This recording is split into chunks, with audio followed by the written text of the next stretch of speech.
The time of Caesar has long passed. A new generation of apes now occupy the once human world. How do you follow up one of the most acclaimed trilogies in recent memory? Let's hope that Kingdom of the Planet of the Apes has a good answer.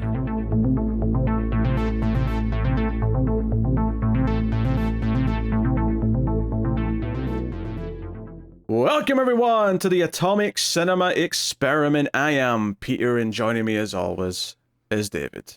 I come in peace. This is a science fiction movie podcast. We get together and talk about a sci-fi movie, and we have a new movie this week, a new big theater release, and it is the newest entry in the Planet of the Apes franchise. It is Kingdom of the Planet of the Apes.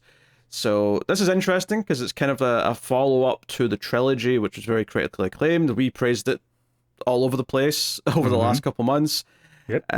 This is a new director, though. This is, it's kind of like a continuation by, mostly new people. It's kind of this, extension in some way, but potentially the start of a new era for the Apes movies. We'll get into all that stuff. Of course, we'll start spoiler-free as we always do. We'll give you a warning before we go into the spoilers. And just before we start, I'll say if you are enjoying the show, please do hit the like button. If you're on YouTube, it helps out a bunch if you do. And you can get some bonus shows with me and David on Patreon, but I'll tell you more about them at the end. So, Kingdom of the Planet of the Apes, as the movie itself says, it's set many generations after the end of War for the Planet of the Apes, but it very much is in that continuity. There are references, which I won't bring up too much here early on, because I feel like it is mostly spoiler stuff, but there's definitely an influence in what happened in those movies into the now status quo of this new movie. But it's, it's a new main character, and they're all new characters really, but so Noah's our new main chimp who we're following, and he's the one that we're really getting behind. And it's getting more and more like something that mimics the original movie in that, humans are a bit more, Feral, hunty, dumbed down, they've lost the ability to speak more so than they were in war. The apes are, not only have they kind of got cult, they've got little communities and stuff. I think notably the big difference with this one versus the last one is that there's different communities of apes that are spread out, and they're, that was a big difference here to me when I was watching this one. But we'll get into all that as we go through it. But yeah, I mean, honestly, much like War, I feel like actually saying what the characters drive is feels like we're getting into kind of spoiler territory, especially because I was watching this movie and I was thinking, 40 minutes into it, I was thinking, you know what? I feel like almost nothing from the trailer has popped up yet, and not so much that the trailer spoiled a lot of things, but it just, there's a lot of other stuff that the trailer didn't really hint at. The trailer really made it seem like, oh, this guy who thinks he's king, this ape who thinks he's king, hence kingdom, he's going to be and he is a big part of it to an extent, but he's not introduced in the movie until halfway. There's a lot of stuff before then setting up the characters. The trailers make it feel like our main chimp Noah is has been raised under this king and is planning an uprising sort of thing, or is finally fed up with him. But that king doesn't show up until at least the halfway point in the movie.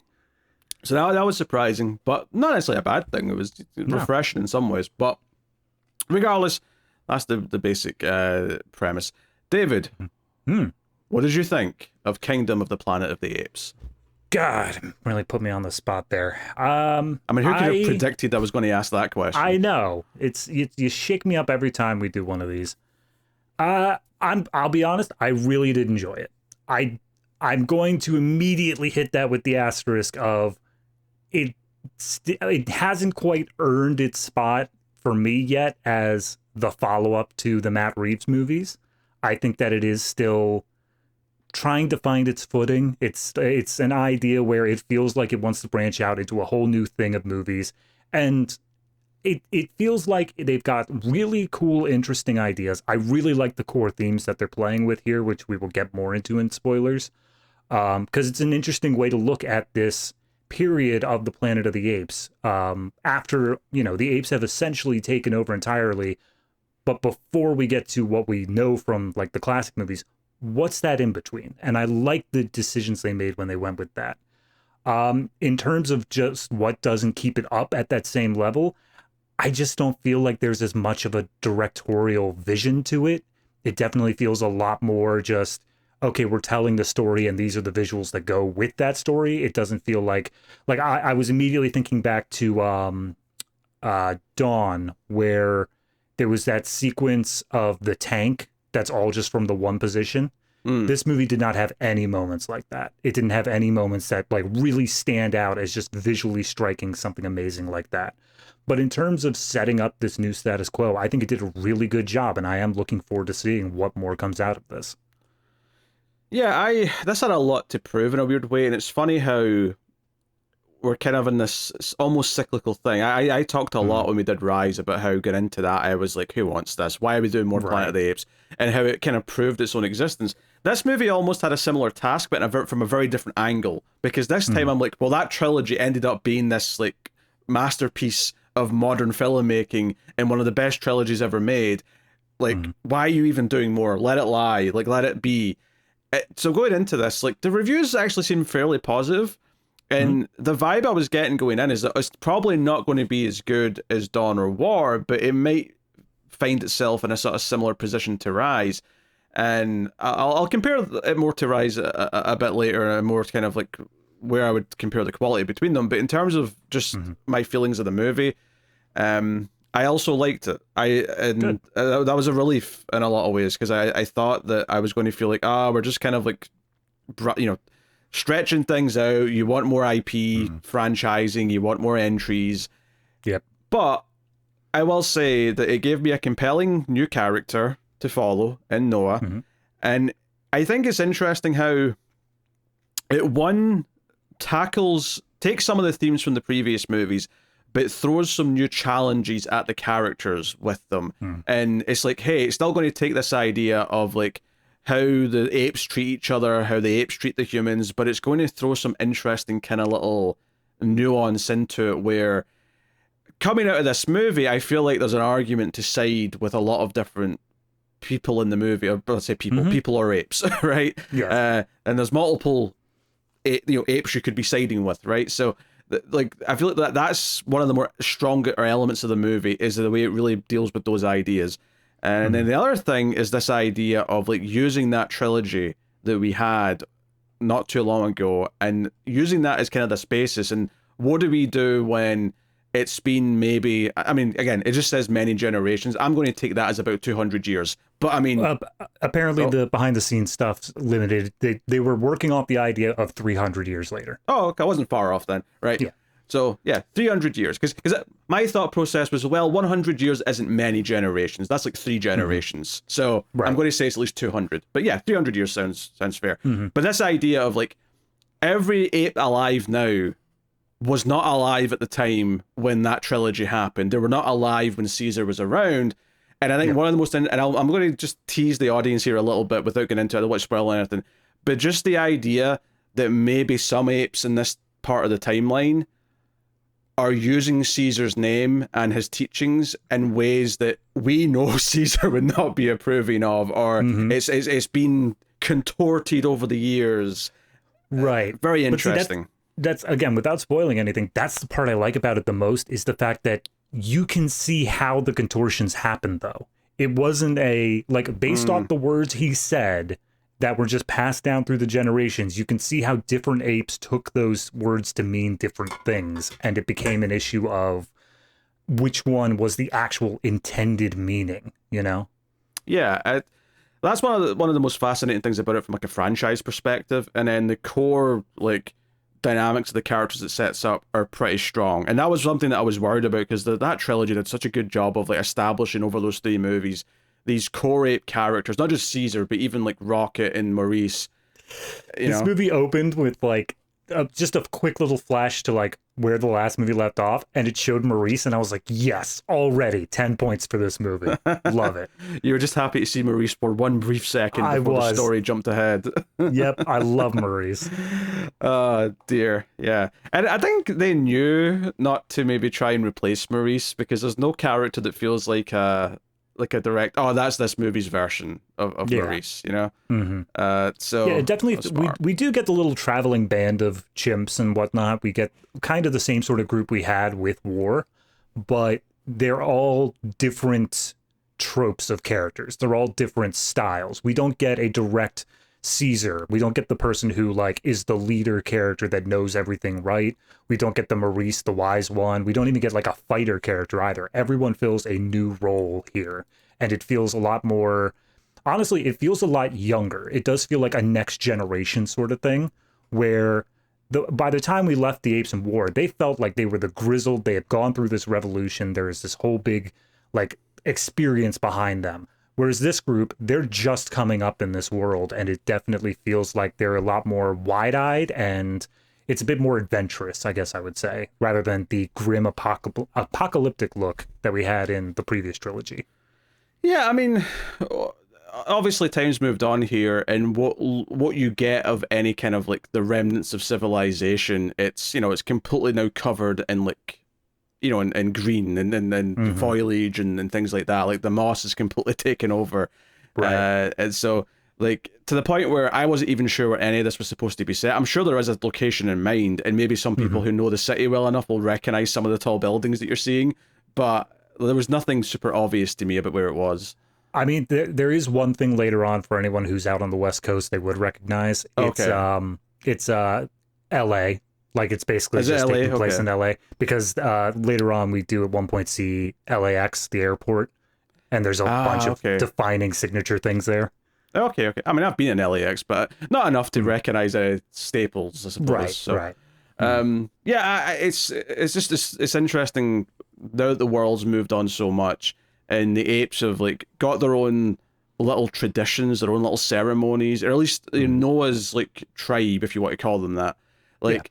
They have their own beliefs. It's kind of formed around these rituals they do, and that's how the movie kind of opens, is Noah and his friends. They're sort of at this age where they're doing this rite of passage, which seems like something they do, you know. I'm not sure if they're 18 years old literally, but in the context of like where they fit into like their timeline of their species, I think this is like them turning 18 and like doing something to show that they're moving on into adulthood. This is the getting into adulthood, just like, you know, you're a part of the elder part of the well, not elder, because that's also a term that they use themselves for like the old apes, but yeah they're the old wise apes that pass down all the orders and things. It's interesting. I think I was thinking though, as I was watching, like, oh, you know, is it a shame that they went with a chimp to be a lead again? Because it would almost have been interesting to have a different type of ape as the lead character, but they chose not to do that for whatever reason. Yeah, I've got to assume that is a level of chimps are just kind of the closest to human. Like it seems like it's a lot easier to get an audience to be on the same side of a chimp than it would be to say like an orangutan or something like that. Not from personality or how they act or anything, but just by looks alone. Like they are the absolute closest in terms. I mean, again, I'm sure you could point out some species of primate that's like, oh, but this is actually our closest relative, whatever. And okay, whatever. But I'm just saying by looks alone, I think chimp would be the closest. Yeah. I think the movie is fairly well paced. It does. I will say, in comparison to some of the other movies, I do think the structure's a little bit different. Like, it definitely moves in different sort of blocks than a traditional sort of 3-act structure does. And it's not necessarily a bad thing, but there was definitely maybe some stuff, like, when we were going into what ended up being kind of the third act, where I was like, oh, this has got a sort of different vibe to it. Rather than ramping up to a conclusion, which most movies are doing at this point, things have kind of calmed down, because you kind of introduce a lot of new things in the sort of halfway point of this movie. So it doesn't build up to a climax like all the way throughout that a lot of movies would do. That's where I kind of got the vibe that it definitely felt like it was building to, we're going to make more movies. It definitely felt like it was, by the time that this reached what should have been the ending point of the movie as a whole, like you said, it kind of evened out a little bit and just started lore dumping. It started saying, like, here's some stuff that we're going to set up. And it does still have a satisfying finish to the movie. It's not all of a sudden, it's just like, you know, oh, hey, Noah, you think you're the only smart ape. Welcome to a larger world sort of thing. But, like, no, it has a conclusive ending. And then at the end, it just kind of says, and more to come, ? But I think that does mess with that ending pacing like you're talking about. It's funny. So to go back to something I was saying earlier about comparing this to Rise, is I think it's very interesting to try and compare the two of them in terms of quality, because I think they have different strengths. Because I think Rise is probably the better overall. And the reason why I say that is I don't think anything in this movie reaches the heights of like it becoming Caesar's story, Caesar like speaking for the first time and sort of like, you know, rallying the apes and like building like that third act of Rise of the Planet of the Apes is phenomenal. And I think the highs of that movie are higher than anything this movie gets to. But I will say this movie has more interesting overall themes and more overall interesting things that it's doing with its lore and with its world and what it's setting up. But it definitely, I think both of them have this feeling of, oh, these are both setting up potentially a trilogy of things that they're doing. And it would be very fascinating to see if a sequel to this comes out and it ends up being fantastic again. It's like, oh, shit, they're mirroring that trilogy in quality to a T somehow. But that's a tall order because, you know, comparing to Dawn is going to be tough if that's what we're doing there. So they're going to bring on director Schmatt Pleaves. Well, that's the thing. The director of this, Wes Ball, he's got 2 other movies lined up. He's not going to be doing a sequel to this for a while if he is doing one. True. He's got the Zelda movie to do, and he's got something else in his IMDb that I noticed. It was listed as Mouse Guard, but apparently Mouse Guard has been trapped in pre-production hell ever since Disney acquired Fox. So I don't think that one's actually going to get off the ground that quick. Well, that said, though, Zelda is definitely what he's doing Zelda's next. Definitely eating up his time, no doubt. Yeah. So it's also worth noting the director here, he doesn't have a whole lot of stuff under his belt. The only things that he really has was he did the Maze Runner trilogy, which, I mean, I don't think I've ever heard anybody talk about the Maze Runner trilogy after it came out. That was kind of part of that young adult dystopian period and just disappeared. Honestly, one of the reasons why I was not excited for this movie is because, there's a new Apes movie getting made. So, well, good luck living up to the last ones. Who's directed it? The guy who did the Maze Runner trilogy. Well, then again, I didn't know who Rupert Wyatt was when he did Rise of the Planet of the Apes, so it's true.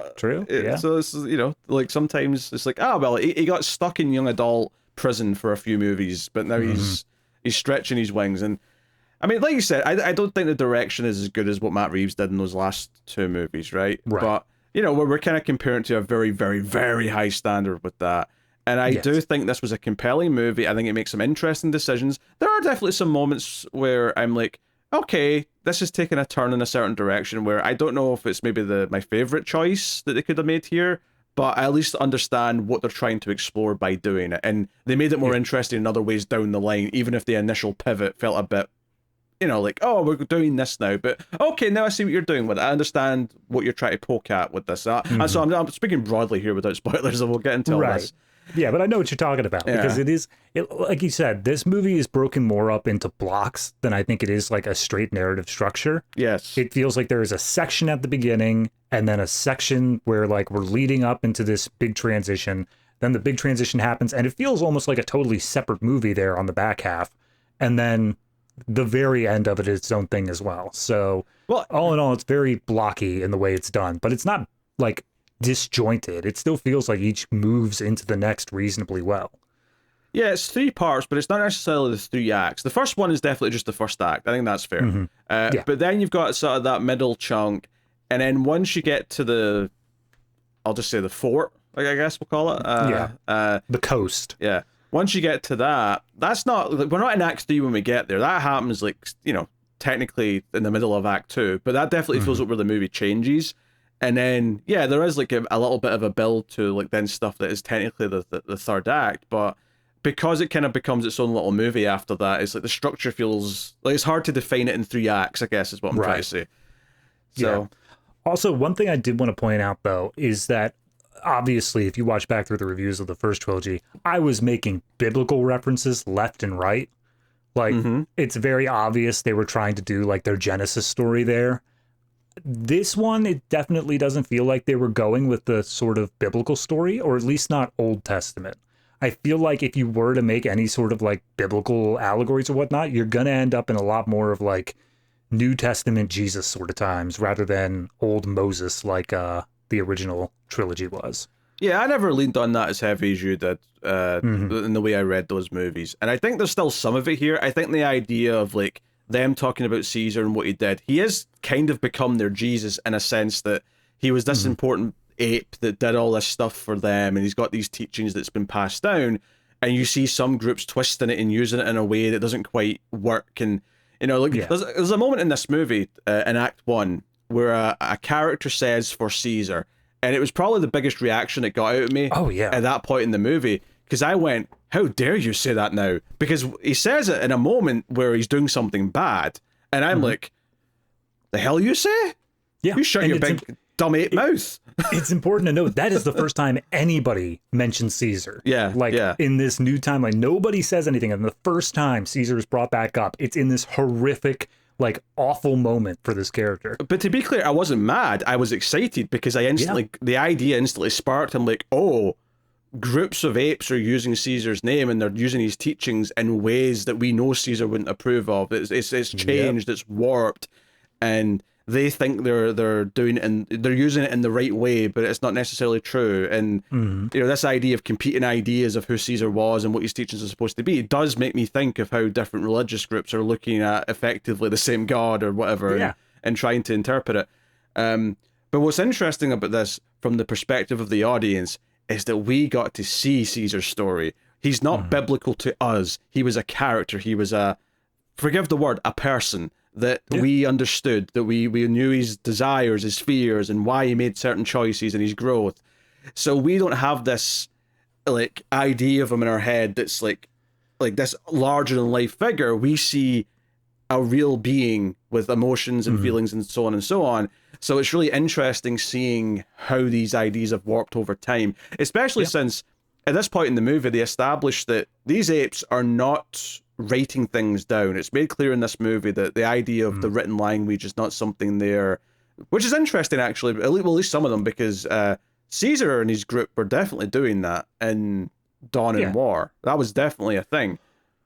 Yeah, well, that's one of the things that showed the change over time is obviously back during Caesar's group, there were a few apes that could talk, but for the most part, everyone used sign language. Yes. This one, it establishes, sign language is still a thing. They still use it occasionally, but pretty much every ape is able to speak English. Yeah, sign language now is more for stealth. It's like when they're hunting, they'll do a quick bit of sign language because they don't want to alert whatever they're tracking. Right. But yeah, they're by and large, they're all speaking. Which honestly, as far as talking about the effects and the idea of the believability of the apes and all that, it looks fantastic, as you'd expect. It feels more or less on par, at least with the last movie, which is not no one's expecting a big leap because it was already such a high standard. It's really, really good. Oh, yeah. The one thing, though, that I was just going to say is that when they do start speaking for the first time, because now they're all speaking and there's so many a different range of voices, not all of the voices felt like they fit quite right with some of the apes. I know what you mean. I think the female ape, Suna, I think her name. Yes. That's the one that took me off guard. I was like, that doesn't seem right. That just, I don't know, something about that. Yeah, because when Caesar spoke, he always had this kind of big, heavy voice, and it always felt thunderous voice coming from the chimp. It felt right. But here, they obviously didn't want everyone to sound the same, so they've got a nice range of voices. But the problem with that is that it does feel a bit more like I'm watching, someone's voicing over a cartoon effectively, right? Someone's doing a VO. And there's and I get it because you want them to be more diverse, more interesting. You want the villain to monologue a little bit and sound like he's got a bit more of a personality. But it does just break the realism feeling of it just a little bit, because it does feel like I can feel them in a booth talking into a microphone. Yeah, I get what you say. There were a couple of them that I feel did a much better job. I think that one that I noticed was that it was the actors who did it very breathy. They did it very heavily breathing. It still feels like, yes, the species evolved very quickly. They're developing speech and whatnot, but it is still something that they don't naturally have. They don't understand how to control their breath as a human would. And so they'll say a sentence or whatnot, and then you hear the deep gasp of air, even if it's a short sentence. It's something where they're still kind of learning the physicality to, and their body's still adapting to it. Yeah. One little detail as well about how their civilizations have moved forward is that in the past movies, they had to stay away from wherever humans might be. Now a lot of their homes are built around human structures. So, for example, Noah's tribe at the start of the movie, they have built like it's effectively just tree houses, and we saw that kind of done in previous movies, but now they're actually built around like radio towers or whatever they are, Right. which I thought was an interesting visual. Yeah. I'm like, oh, better hope those towers don't rust and start to fall. Yeah. Well, it seems like they're reinforcing them pretty well with like wood and stuff. Yeah. One thing I wanted to bring up on the effects though, and you were saying that there's not a whole lot of range for improvement with how great the end, like last stuff was, and I agree. Actually, can I guess what you're going to say here? Go ahead. They get wet. Yes, that's exactly what they absolutely figured out that technology in between movies, and they are going to use it as much as humanly possible. I was love thrilled when I saw like one of them jump into water, and then like all the hair was like wet, and like that I was like, oh, that looks good. Yep, They avoided doing this for the most part in the last movies. They cracked the code somewhere here. Yep. And it looks great. That's the part where you can tell that they were proud of it and they knew that it was going to look good. So they worked it into the story several points along. And each time I was like, yeah, I'm impressed. You did it. Congrats. It's funny because it reminds me of video game development where it's very like piecemeal and like, okay, one game will crack good looking water, so the next game will try and do fire and so on. Like it feels kind of like that where, okay, the general apes talking and performing has been great since Rise. They've basically not had to do much to improve it. Maybe they've increased the density of the pixels in the hair or the fur, and it looks a bit better than it did before. But for the most part, not much needed to be done to make it work. But the one thing is like, okay, what can we do? What can we add to this? We can get them wet. You know how I imagine it happening? I imagine all the VFX artists were just sitting there trying to figure it out. And then there's a knock at the door and they open it up and James Cameron walks in and says, guess what I figured out, boys? I feel like, yeah, who knows? Maybe there was some phone calls after Way of the Water came out. It's like just someone because they're both Fox movies, so I mean it's not entirely out of the, and maybe even both Weta as well, maybe the same. Weta definitely did this movie. I don't know if Avatar was Weta. I think Weta, I mean they're shot in New Zealand, so I had assumed some of it was Weta, but I could be wrong. Possible. But either way, so cool. Like, James Cameron and the Apes movies are the things that are really pushing effects. Like, all these Marvel movies are just happy to accept mediocre effects and don't even bother trying. It's Cameron and the Apes that are pushing things forward. It's a weird sentence to say, but you know what I mean. You know what? I kind of want that. There's so many sentences that could just be lost to time, but that's one that I want inscribed in stone so that future archaeologists can puzzle over what in the hell was that meant. Cameron and the Apes are pushing things forward. Actually, on Cameron, just today, Roger Corman passed away. I saw that, and I'm pointing it out because James Cameron got his start working for Corman, as did Martin Scorsese, as did Jack Nicholson, as did Ron Howard. There are so many names that are so important in the movie industry that started working for Corman and learned what they know under B-movie master Roger Corman. So it's not really that sad a news. He lived to 98. He had a good, fulfilling, influential life. He's more influential than most people probably realize on the movie industry. So absolutely, without Roger Corman, there's no James Cameron. Without James Cameron, there's no Wet Apes, right? Well, I mean, we're making that link ourselves, but I mean, I think it's a fair link. That's fine. This is fine. Anyway, so no Corman, no Wet Apes. You heard it here first. Yep. So anyway, what were we talking about before we get sick? I mean, we were just talking about special effects in general, but yeah. I mean, they're very good. Yeah, like this, it's one of those things where like so much of the movie has to be effects. Where like I just imagine them shooting some of the stuff without the apes, and like it's just like, here's some trees in a field. We're just shooting some plates for the later effects. Maybe there's one human character standing on their own. There's supposed to be like 50 characters on screen, but they're all digital except one, so we're just gonna... Yeah.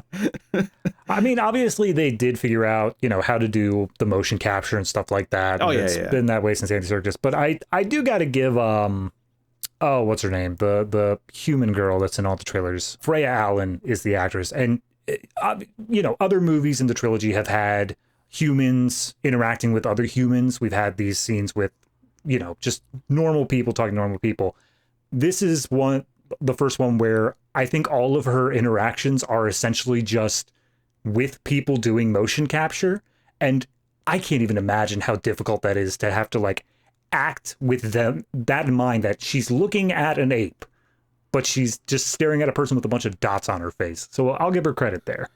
I mean, yeah, I like this has to be what those same with the Avatar movies actually, but it's the type of movies where when they finally see the finished film, it's like okay, she didn't get to see any of these sets really. I mean, at least most of it like was probably CG. Yeah, there was probably some trees and shit, but like everything else and like all the characters are all added in later. So like, it must be quite a trip to like do all this acting and surrounded by a green screen or blue screen or whatever. Oh, yeah. We've come a long way from Phantom Menace and Attack of the Clones.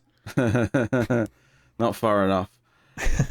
So, yeah, I mean, honestly, at this point, I don't want to talk about anything spoilery until we say spoilers. So is there anything else you want to talk about before we dive in? I can't really think of anything. I mean, like I said at the beginning, in terms of future installments, I think I'm ready for it. I don't think this is something where if they were announcing tomorrow that future sequels have been greenlit by Disney, I'd be okay with that. I think it's earned it. I think it's done a decent enough job of setting up this current status quo, and I'm looking forward to seeing what the rest of the ideas that, if not West Ball directly, then at least like the writing team and all that have in store for this. Let's just say spoilers. Spoilers now for Kingdom of the Planet of the Apes. You have been warned. We're going to get into it and work through the movie as best we can. I saw this on Friday, admittedly, so, details may be a bit sketchier than they normally are. I got the wiki. We're good. Yeah. We'll figure it out. So, yeah, quick little flashback at the start to Caesar's funeral, effectively. Not much to say. It's just kind of like they do the whole text intro where it comes up bit by bit, and this is definitely mirroring the start of the last movie, where that also had text come up paragraph by paragraph. Although that one had the whole thing where like the word rise was left and then the word dawn was left and then eventually war. But now we have to brace for war. But it jumps ahead and we see three chimps climbing through a city. But keep in mind, this city is now covered in, greenery. It's completely taken over. Nature's completely overrode the entire thing. And what we actually find out is that these three chimps are looking for eagle eggs. Yes. All right. They're climbing, and this is like a rite of passage where this is where it gets interesting, sort of from a mythology perspective, is that they're looking for these eggs, and they get up to a nest, and there's only 3 eggs there. But Noah, our main character, who's kind of a goody two shoes, effectively, is like, no, we have to leave 1. We can't take 3. That's the rule. You always have to leave 1. Which does seem respectful in the sense that, like, there won't be more eagle eggs in the future if you always take all of them. Some eagles have to keep being born. So, but then he sees another nest, right? So it's like he was going to be left out. Like the other 2 got an egg and he didn't, but he sees another nest up further high, and we get a tense little sequence where he's climbing and he's almost fallen to his death. And we even get a scene where the eagle comes in to like attack him because it notices that our eggs are under threat. But he gets one. It's a thrilling little sequence, a nice little action set piece to kick off your movie without too many high stakes. But it's all establishing this idea of this community and that they have this, not only just this ritual, but that this community is built almost entirely around them being, what's the word for someone who... Falconry. Like, falconry, yeah. Like they, because the elders, he gets the eagle on his arm, and they use them for messaging, they use them for hunting fish and things like that. This entire little community is built around this. Yeah, you go back to like ancient human communities, anything that was on the coast was going to be like a fishing community. Anything that was more inland was going to use the grasslands or the woodlands or whatever like that. It was just, different cultures develop based off of what they have. And this ape community is showing they managed to figure out falconry. They managed to figure out how to tame the birds and use them for their own advantage. Yeah, and it sounds like, you get your egg when you're 18 in this rite of passage, and then you raise that bird and it becomes yours. Like, it becomes bonded to you, and that's the one you have to work for you. And that seems to be their entire thing. And it does a little job here of establishing that Noah has a good relationship with his mum. She's excited to see him, but that the dad seems to be a bit more, because he's like the village elder, he's a bit more what's the word I'm looking for here? He's very Expecting. yeah, like it's almost like he doesn't want to show his son favoritism because it's his son, so he's like extra strict and harsh on him to sort of make it sure it all looks up and up kind of thing. Yeah, there's a point where something happens we'll get to very soon, but they basically call him out and they're just like, look, they'll understand you're his son, like you can get special stuff. It's like, no, it's because I'm his son that I'm not going to get special stuff. Yeah, no, and it's kind of establishes that he's got these two friends, Shuna being the female ape, who's clearly his love interest. I mean, it doesn't go too far with that in this movie, but there's clearly a bit of a flirtation, and they care about each other. But yeah, and then there's the other one is Anaya, who is the best I could describe is the goofball one. It seems like that's his role. Yes, bit hopeless, all things considered. But the real enticing incident of the movie though is that he ends up with his egg smashed. Right, he has an accident. Well, I mean, just to rewind that slightly because of what causes the accident. When they're out getting their eggs, they come back to their horses and they realize that a blanket has been stolen. Right, yeah. And when they go and find it, they say that Echo is the thing that stole it. There's this group of echoes, and they are not allowed to be near the echoes. And if the echoes come near them, they need to bolt immediately. And not just that, they're not allowed to go beyond like a certain perimeter. Like they're not allowed to go through this tunnel that leads to another part of the city or whatever. So yeah, they're very strict about that. And this and the echoes, just to get it out in the open, that is their word for human. This group of apes call humans echoes. And yeah, so he ends up with his egg smashed, and he's like, shit, like this ritual's tomorrow. I can't take part of this. I'll have to wait a whole year, and I'll be kept behind from my friends. So he basically makes the choice that he's going to go out that night. He's going to go out and find another egg in the pitch darkness so that he doesn't have to miss out. He doesn't have to disappoint his father.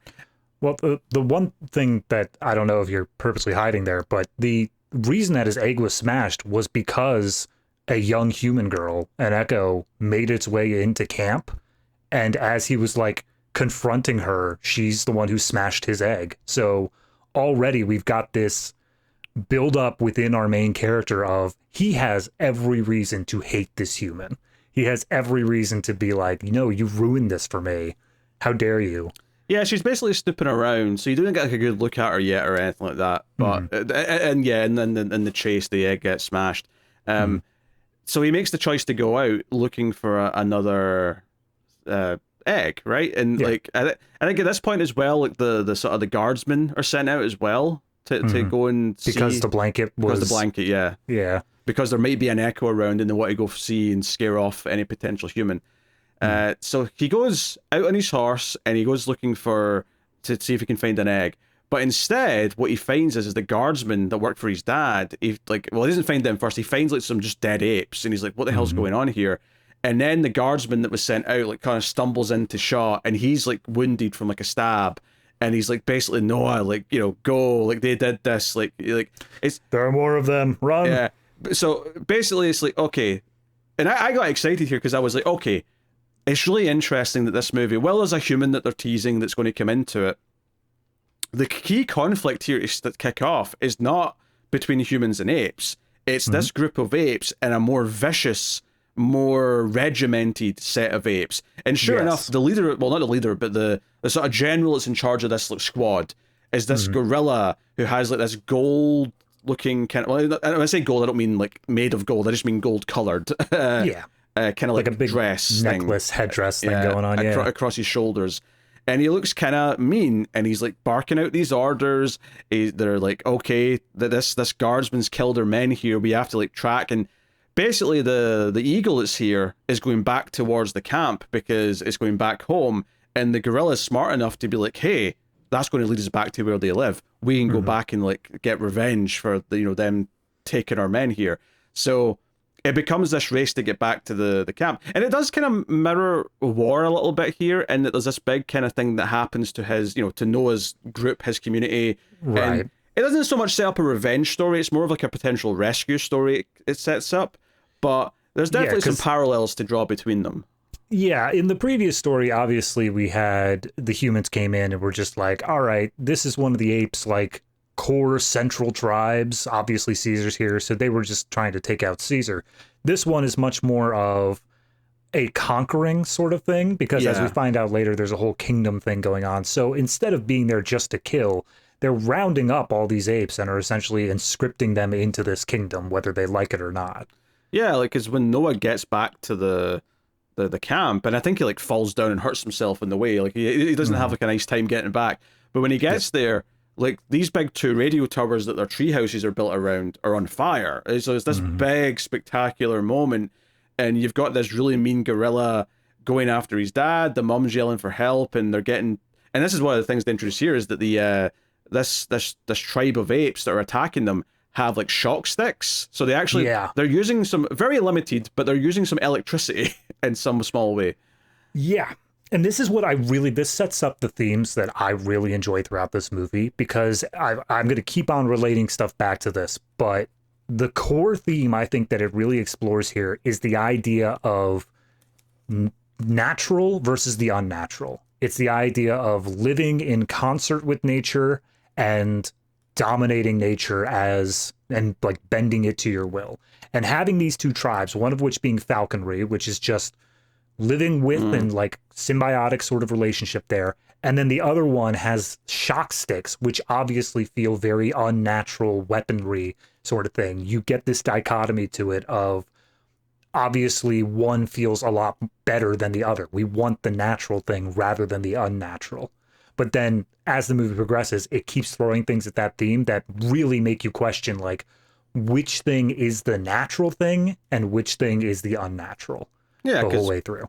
One could argue progress is natural. Like, to progress and to advance and to do new things and like make things easier is the natural way of doing things. Right. Yeah. So there's a lot to be said for that.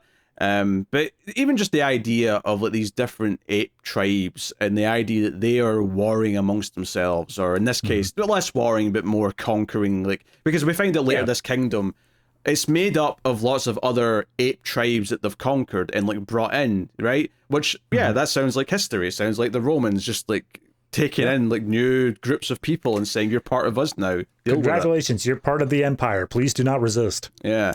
So, we get our big things here.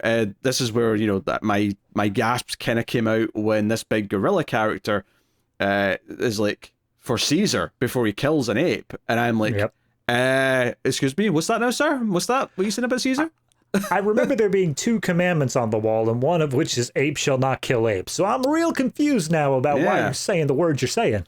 Well, what's so good about that is the idea that whether or not it's being warped over time, or the idea that their leader has intentionally warped it to like control, he's just using Caesar's like history and memory for his own gain, potentially, to convince people to do things. Like, like either way, it does read as an analysis and critique of how religion and cult-like stuff is used in the modern world. So, science fiction to a T. I mean, you honestly go back even just to the Roman history. You got Julius Caesar, who obviously did some big stuff on his own. But then after that, all subsequent rulers were like, I am also taking the name of Caesar because he seemed like a cool dude and I want people to relate me to him. Yeah.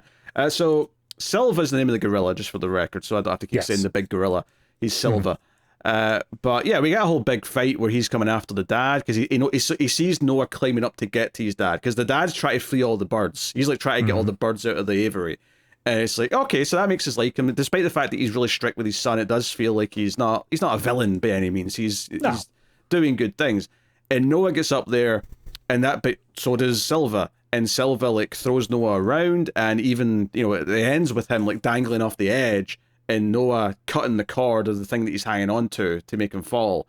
So that's how this sequence ends. And, Noah blacks out, and he does survive, obviously, because otherwise it wouldn't be around for the rest of the movie. But he falls and the credits roll. It was a weird movie. A very short movie as well. Yeah.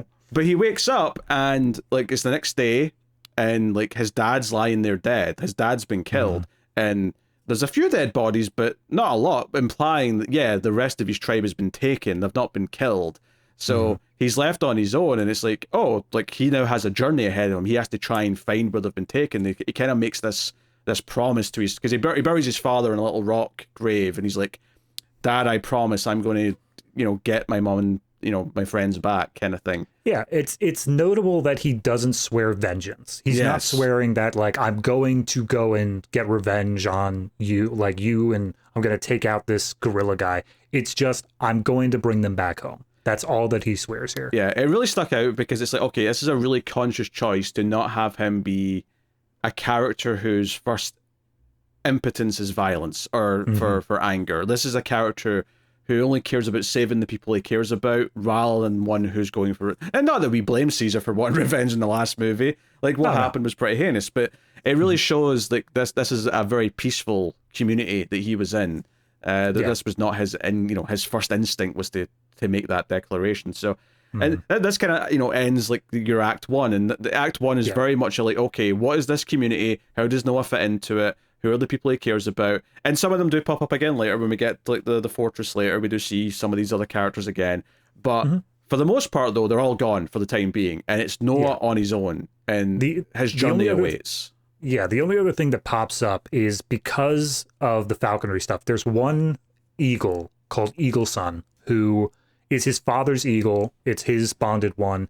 And that eagle just constantly is scratching up Noah. It, like, doesn't respect him. And after everything else dies, Noah's left sitting there, and Eagle Son approaches him. And he tries to call Eagle Son, being like, oh, it's like the spirit of my father watching over me. And Eagle Son still scratches at Noah, and he takes that as like a level of guilt, a level of his father's spirits doesn't approve of the fact that he wasn't able to stop this sort of thing. And so this eagle throughout his entire trip continues to follow him, continues to fly overhead as just this literal reminder hanging over him that he was not able to save his father or save his clan during that first bit. And also the fact that he kind of blames himself, because what led the group back to their tribe was his horse. It was the fact that they were able to trace his horse as he was going out there that night back to their clan. So he does very much blame himself for everything that's happened here. Yeah, but notably, this is all him doing, like, the eagle doesn't actually represent that. It just represents that to him, right? Yes. That's the beauty of it, is it's all him that's, like, prescribing meaning to that. And he says it a couple times where, oh, that eagle's following me to taunt me. It's doing all these things. But I think it's interesting is that it's either here or there's a scene soon after here where he does try to call it, and the eagle does go to his arm, but it just sort of digs in so tight that it effectively just, like, stabs him with his talons, and, like, it hurts, and he sort of shakes it off, and he's, like, in pain afterwards. And it felt like he's just not ready to command the eagle yet. And obviously they pay that off, at the very end. But it's a recurring thing. It is nice, if nothing else, for every so often just you get, like, a shot of him looking up, and you'll just see the eagle flying overhead. You'll hear it going past, and they sort of play with that throughout the movie. It definitely feels like the Mufasa cloud thing from Lion King, where it's just Simba looks up and it's just like, there, my father, always watching over me, sort of thing. Yeah, but a lot more subtle. Yes, definitely. It's a lot more subtle than that. So yeah, he goes on his journey, and we see him struggling, camping. We know that the humans following him. We see, like, evidence of this occasionally throughout his little early part of his trip. But obviously where things take a real turn is when he's investigating some building. And in fact, I should also point out, they make a big deal of him going through that tunnel that he's not supposed to go through because he has to. Right. So there's, like, a big thing where he's like, okay, psyching up, in we go. And then you see him come out the other end. I just thought I'd mention that. And we get to the greater LA area, still overgrown with massive amounts of, like, you see him pass by, like, stadiums and stuff like that in the background, but it's barely noticeable because of how much overgrowth there is for everything. But he ends up falling through a window, like a skylight, into, I thought this was a mall. Was this LAX? This was LAX. This was LAX, okay. So he falls through a window in a sort of trap. And basically we get introduced to another main character here who's Rocca, who ends up being a very interesting character, right? Because at first he's very...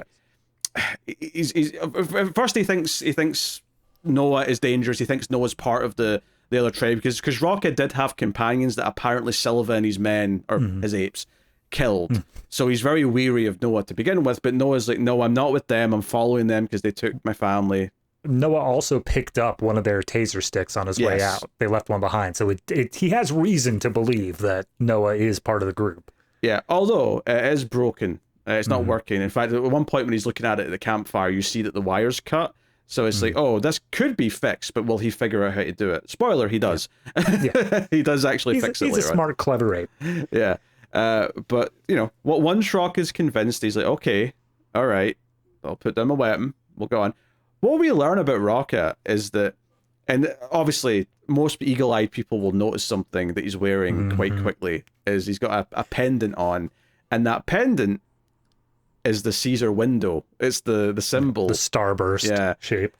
Which, we saw at his funeral at the start of the movie, so it was there for people who hadn't seen the previous films, so that they understood that. But I love that just this window from that first movie has just persisted. It's like, we're done with Caesar, but that symbol still keeps going. It's still relevant in these new movies, and I think that's kind of fun. I mean, that even if you just look at like modern Christianity and whatnot, the idea of the cross, like crucifixion existed before Jesus. It's not like he came up with the cross, but then it got adopted. And nowadays people can see that symbol, even if they don't know what crucifixion was. They're like, that's Jesus. That's what that represents. Yeah, that's what you use when there's a demon inside someone and you have to compel them. That's what I do to get vampires out of my house.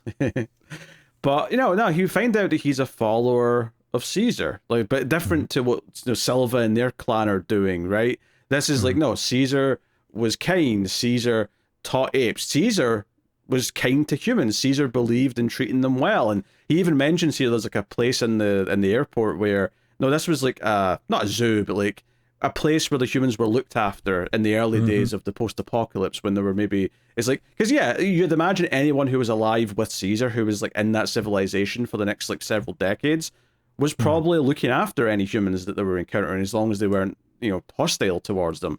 Right, which obviously was very few and far between, but yeah. Yeah, but they had that young Nova character, and I assume, she had a nice life with the apes, because why wouldn't she have done? Yeah, I absolutely love this sequence, not because it gives like a detailed recapping of the previous trilogy of like saying, here's who Caesar was. In fact, it's for the exact opposite reason. As much as he believes in Caesar's teaching, he still gets stuff wrong. Yeah, that's what's interesting about it, is it's because that's the thing. It's not a recap. It's more of a how it's remembered now. When even though he's the one who's definitely closer to like believing in the right things that Caesar would have taught, it's not like it's definitely all still morphed a little bit. It's still changed a little bit to fit this ideology that he's built around them. They explicitly say like, oh yeah, Caesar was. We believe he was born of two different echoes, two different humans, and he became one of the greatest apes of all. It's like, well, you're kind of right, but at the same time, there's just this something that was lost over the generations, that it changes the meaning of things, and it makes it much more mythological than what we actually saw happen. Yeah, I mean, that almost sounds a lot like, if you can again compare it to Jeebus, is that it sounds like Immaculate Conception almost. Like two humans created an ape. But obviously two humans didn't literally birth Caesar. That's not what happened. But you get how it kind of morphed into that over time. But what's interesting is that Noah as a character doesn't know Caesar. This is all new to him. Like, his tribe did not talk about Caesar. This was all new information to him.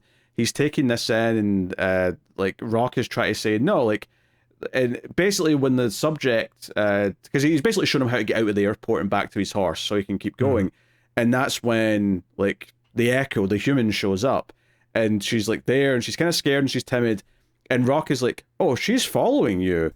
Oh, you know what? Maybe this is the path that I'm supposed to go on for Caesar. I'm going to come with. I'll go get my horse, and he ends up joining the party. Yep. One sequence, though, as he's making his way through the airport, is Raka shows him his book collection. And he's like, look, we've got all these. We've kept these. These are back during, the before apes times, when we think that humans are the ones that kept these books. And they kept them as, a history sort of thing. And we don't actually get to really, see what the books are themselves. But yeah, they are books. And he was right on that. Because that's the thing, is that this current generation, this current period of apes, all they know are the unintelligent feral humans. So for the idea that humans were once this intelligent, that they were able to build these things and do this stuff, is laughable to them. They are absolutely unable to believe that humans were ever smart enough to do this stuff, which is why they think that long ago humans and apes lived in harmony. There was a harmony, but they never even considered the fact that humans were dominant over ape kind. So it's I don't know. I just really like this idea that there's, even from what we saw, there's this change of mythology. There's this idea that you see how certain things just got lost through the cracks of oral tradition, and we see what current people believe nowadays, or apes, I should say. Yeah. The book thing is interesting because it kind of comes back up later. Like, it's kind of like this idea that Noah doesn't really know what a book is, but it's important he kind of like gets an idea of what a book is because it's going to be used later in a different conversation with someone else. But yeah, so they go on their way, and so what's interesting is one of the things we talked about in the last movie is I was talking about how, well, clearly this doesn't just directly lead to like the original movie, because like, one, it'd be weird if these apes were all mean all of a sudden, and also there's no way this Nova's living for however long. Yes. And they sort of clean this up here where Rocka just sort of names her Nova, and I'm like, well, that's a coincidence. But then he turns to Noah and says, we call them all Nova. We don't know why. Yep. And I'm like, okay, well, I guess that cleans that up. All of the females are named Nova, and that is just such a, like, that's the kind of retcon I love. It's such a simple fix, but it makes perfect sense in the world, where it's like, they knew exactly, when Caesar died, they knew exactly one human, and her name was Nova. Therefore, let's just keep naming them that. Yeah, but of course we have some twists and turns here, but this scene where he's explaining this, and he's like, hey, so Rocka throws her some food, right? And she sort of comes out from her little hidey spot, and she like grabs the apple or whatever and starts eating it. And then he picks up the blanket, and this was the blanket that belonged to Noah's father, right? I think it was a mom. But was it mom? Yeah, well, regardless. And Noah's like, what are you doing? That's, that means something to me. And Rocka's like, oh no, they get cold, right? They don't have fur like we do. Like she's going to be cold. And kind of, Noah's reluctant about it, but it's this idea of showing kindness to the humans. And this is, of course, all setting us up for where we actually go with this character later on, that this is, like, she's not actually as helpless and, like, as scared and as, like, clueless as she appears to be. But it really sets up this idea that Rocka is this really positive force that's teaching Noah some lessons that we as the audience can hear, get behind, but in a weird way, it's playing with our expectations, because at this point in the movie, we think, okay, this is our good, noble ape character, Noah. He's going to learn to be kind to the humans because that kind of follows in the path that Caesar led, right? That's what we expect. And this is the movie kind of playing up to those expectations, that he's going to learn these lessons from this wise older ape who's going to teach him that humans deserve to be treated with kindness, and that we are better apes, we are better people, for lack of a better word, if we are kind to them, right? And of course, I think what's so good about that is that as the movie kind of twists that later on and says, oh no, maybe she's actually a spy who's up to something and she's actually quite dangerous. Like that, like I would have hated that if they'd done that in an earlier movie. But at this point in the series, because you've set up so many expectations, now it feels like a worthwhile swerve. It feels like a worthwhile pivot. And like, oh, if we are going to go down a path where the apes are going to like the humans even less and less, there might be some justification for it, right? The last smart humans might screw up their reputation, for lack of a better word, so badly with the apes that they basically make their own bed. And as a result, but we'll get into like where that goes later. But I just, this is the start of that, because this is the start of like, oh, this is playing. It's kind of like in War, how they give us that one character who's like, oh, maybe he's going to be sympathetic to Caesar. But by the end, he's the one taking shots at Caesar. He doesn't learn the lesson. He doesn't go through the arc that the previous humans did in the other movies. This guy doesn't change. And I feel like here, it's going a step further where here's the innocent girl human that they're going to take care of. Oh no, she's actually using them. She's actually doing bad things. I think that's a really smart pivot here. And again, we'll get back to it more in the end, but again, with that theming of natural versus unnatural, a big thing that's explored here is the idea that the apes got control of the world because of a man-made virus. So there really is this heavy debate on what is the natural order of things. Do apes now get the natural claim to say they are the ones who run the world? Or does it make more sense that, like, well, man was naturally in charge of the world before. It was only because of something unnatural that we lost it, and therefore we deserve it again. And I love that concept. If they're going to explore that over the next 3 movies, that I'm all down for that, because that seems like a fantastic idea. Yeah, it's so from here, right? She's kind of more of a companion with them. She actually rides in the horse with Rocket first, because Noah's not really bonded yet. He's kind of like accepting that this is happening, but he's not fully on board yet. I like how they make fun of her having a certain smell to her. She's like, oh, geez. Oh, yeah. These humans have a scent to them. Yeah, they really bond over that and have a chuckle, which, I did get a little laugh out of that.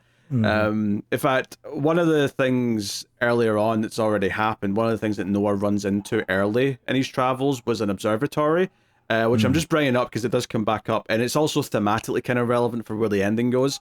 So, just mentioning that, getting that there. So, this part of the movie, this, like, basically, since the village stuff happened and Noah goes on his journey, he meets Rocket,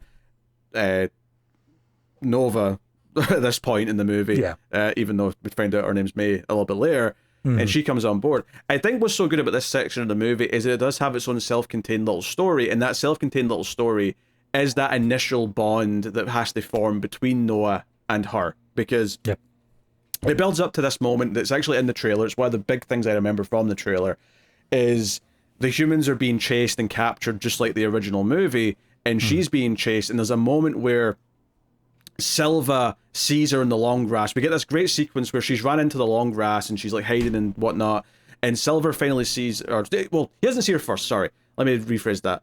She's hiding in the long grass, the apes are looking for her, and they were actually just parting ways. Noah was just going on his own way because he was going to leave her and Rocket with this other batch of humans that were more feral, but like, oh, we'll leave them with them. They find a group of feral humans just chilling around a watering hole with a bunch of zebras, who I have to assume made it out of the zoo, because why are there a bunch of zebras in South LA? Yeah, and the apes have they've never seen a zebra before, so they're like, what is this? It's a horse with stripes. What is this thing? It's crazy. But yeah, no, he because Rocka's so into humans in this, he literally pulls a Jurassic Park as he sees these feral humans come out. He's like, they do move in herds. And it's notable that Nova here does feel like she's looking at them like, oh wow, this is weird, I'm seeing other humans. Obviously with the context of the ending, you kind of get that she is actually kind of taken aback of actually seeing what a feral human looks like, because she isn't one of them. But they think she is, so it's like, there, be with your own kind, and Rocka will help guide you and like get you a good time. But she's just like, that's not, please, I want to go with that guy. So Noah's riding off, and then this all happens where Silva shows up and the apes have got the nets and all that, and she ends up hiding in the long grass. And there's this great moment where she's hiding there, Noah's kind of looking as well from the side, and she basically has to make this choice. Does she want to actually get Noah's help? And she does. So she stands up and yells Noah. And don't get me wrong, I will, like, this is not as good as in Rise when Caesar first spoke. It's not as good as that. Nor is it as good as when Heston first spoke in the original movie, right? But I think they justify its inclusion of doing the first time someone speaks thing, because it's actually the first time in the franchise where we, the audience, didn't know they were going to speak. Because in Rise, we know that Caesar's going to eventually speak, because that's the whole point of doing this movie, right? In the original movie, we know Charlton Heston can speak. It's just because he's injured for a while that he can't speak. This is the first time where it's actually a surprise to us, so that's makes it a little bit unique. But the other thing I like about it is that, so like I said, we find out later she's basically a spy on a mission for humans, right? Doing something, right? We'll get into more what the mission is later. Yeah, that's all end game. But she's been pretending to be dumb, to not know how to speak up until this point, and she has to make a choice here where she realizes she's pushed into a corner where these apes are going to get her unless she gets help from Noah. So she has to make the choice to break part of her cover and like reveal that she can speak. And it's a tactical choice, especially when you get more context for it later. I think it gives it a lot of interesting dynamics that make it feel different from the other moments in the other movies where people speak for the first time, or an ape speaks for the first time. Absolutely, because the first one, like you said, Caesar was he just didn't have the ability. With Charlton Heston, it was much more of the idea of, again, he was injured and he was kind of just biding his time to see what it was. This one was, as we get almost an immediate explanation for, it's self-defense. It's the idea of, in this world, humans are viewed as dumb, and if she was to speak up, she would immediately be noticed as like something different and special, and she just did not want that. She knew in order to lay low, you just don't make a noise. And I love that concept. I love the idea that there is the as much as the apes have been adapting to like hunting humans and whatnot, the humans have been adapting to apes being the dominant species as well. It's basically what Koba did in Dawn, when he was pretending to be a dumb chimp for a minute to like let them lower their guard. It's kind of similar to that. I think what's interesting about this as well is it did set up before this that Silva and his group were looking for her. They don't say her name, right? Like, but it's only implied. They just say, "Oh, she came this way," and then the audience kind of connects the dots that it's probably the woman we're seeing running around. So it's implied that there is something about her, that she escaped from somewhere or something. We actually don't realize this till later, obviously, but Silva's not surprised when she speaks, because they're hunting her because they know she's smart. That's why they want her. But obviously to Noah and to Rocca, this is a shock that she can speak. And it makes sense that humans that can speak still are so rare now in the world that this is like, yeah, you can buy that. They've never even heard that a human can do this now. Like this is completely shocking to them. But in hindsight, you realize that for Silva, it's not actually that surprising. This is expected almost, but like there's a lot of things that go into making this moment feel very dramatically interesting and thematically interesting, even though it is the lesser of the three examples now we have in the trilogy of the first time someone speaks when it's surprising to the other characters, you know? I mean, if they were to have her stand up and instead of just yelling Noah, she just yells like, "Come and help me, you damn dirty ape," or something. Yeah, I would hate that. Like, that would be awful. But I think that they play it up for the right dramatic moment of just yelling. And that's the thing, is we don't know whether or not she's intelligent when she first yells out, because all she says is Noah, which is a very basic term. It's yes, she says a name of a character. So obviously she has some intelligence, but we don't know the level of which. Maybe she is just able to know basic names at this point. But as we see, I think like in the very next scene, she reveals just how intelligent she is. I mean, it's very quick. It's clear she is just a regular intelligent human. As intelligent as humans are, anyway. No, I think what's so to me as well is the idea that of her shouting the name means a lot is because she's appealing to Noah and she's using his name. And I think, again, it's about that idea that this part of the movie is all about Noah going from not wanting her to be around, from shooing her away like she's a pest, to actually being like, "Oh no, I'm going to save her." And we get this big moment where he runs in and grabs her just as Silva's reaching for her as well. It's a really good little sequence where Silva's even like sort of dangling from her leg as he's on the horse and he gets sort of kicked off. It's a fun little bit, but again, it's like I'm saying, like it almost, what I was saying about the expectations of what the movie's going to be, of like, okay, he's going to bond with her, and that's playing on the expectations of what happened in the previous movies, both with like the human connections that Caesar had in Dawn, but also helping the girl Nova in War. And this idea that, oh, this is like a big part of the point of this movie is that they are going to bond and they're going to look out for each other. And I think that's part of the swerve. It's part of and the reason why we're doing it this early is because when we do start to like go further into what she actually is and what she's actually doing, by the end, we're going to feel probably that we're siding more. I imagine most people will side more with Noah, and that what she's done's been kind of dishonest. And how does that make him feel now? Like, so we'll get into that obviously as we go further into the plot. But I think that's why this idea that she's appealing to him by saying his name to build a bond with him is, I think, part of it. Yeah, I also think that it's very smart, based off of where we end up with her, that this is the frail little blonde-haired, blue-eyed girl that we've established over not just the last trilogy, but just in film language as a whole, is innocent. It is someone that the audience can implicitly trust. It is someone who is very much like just a victim of the world. And so when that change happens, when we get to see the more depths of her character, it does remind you more of like Gary Oldman's character in Dawn and stuff like that, where they're a lot more complicated than just, this is the world forcing them into an impossible situation. Yeah, and she basically reveals when they're at the campsite or whatever next that, she's looking for a place, and she knows where they're where the villains place is, and that she can help get there if they'll help her. So this is kind of her at this point trying to make a deal. This is her like negotiating with the other characters. It's all very.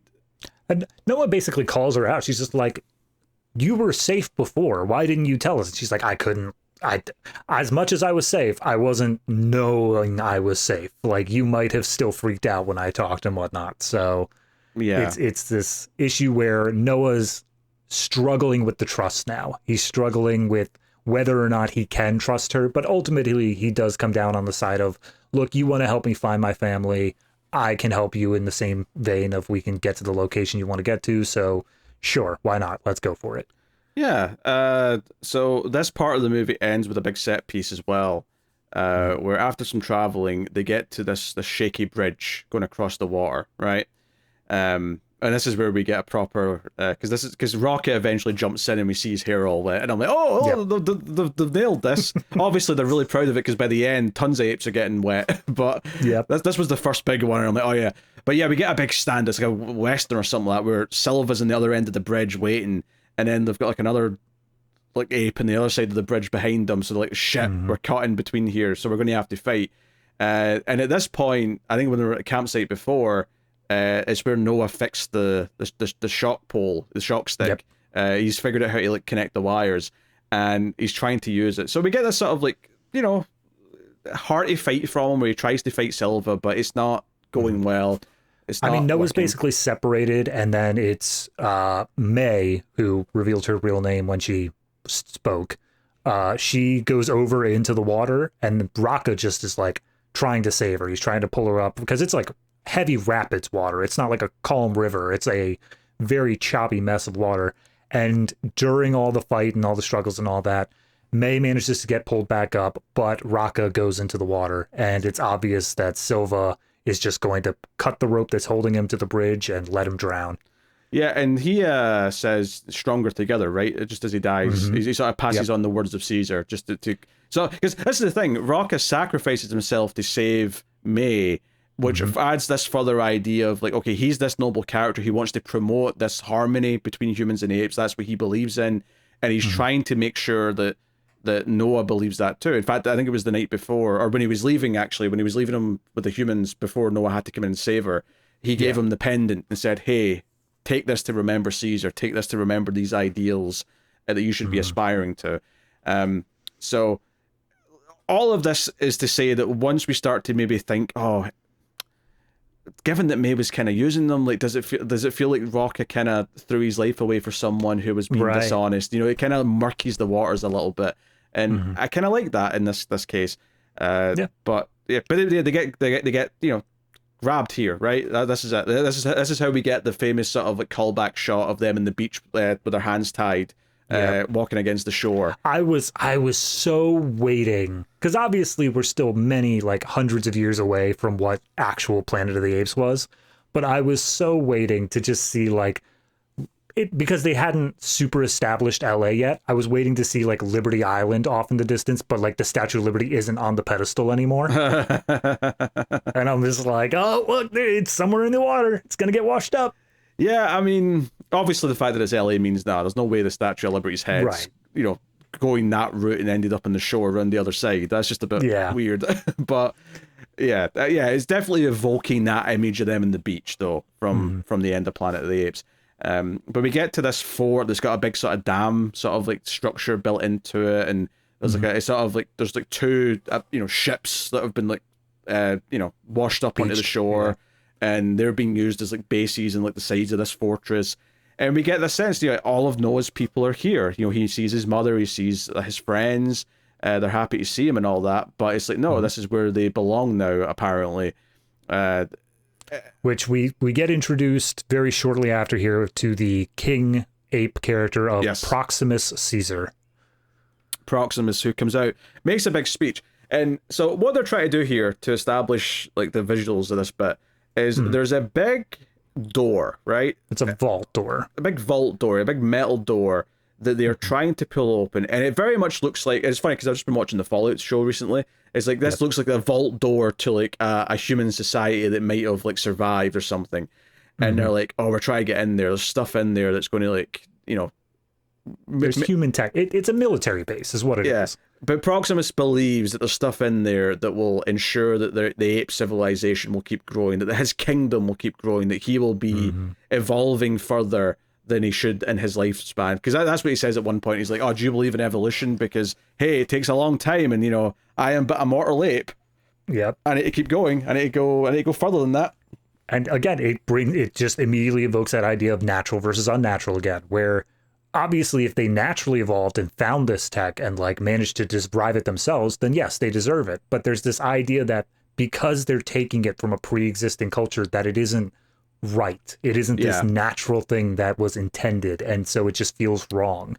So yeah, we get a bunch of scenes here. We get him making a speech, and it's basically like a little, you know, revving them up speech before a bunch of the apes and horses try and like pull these doors open.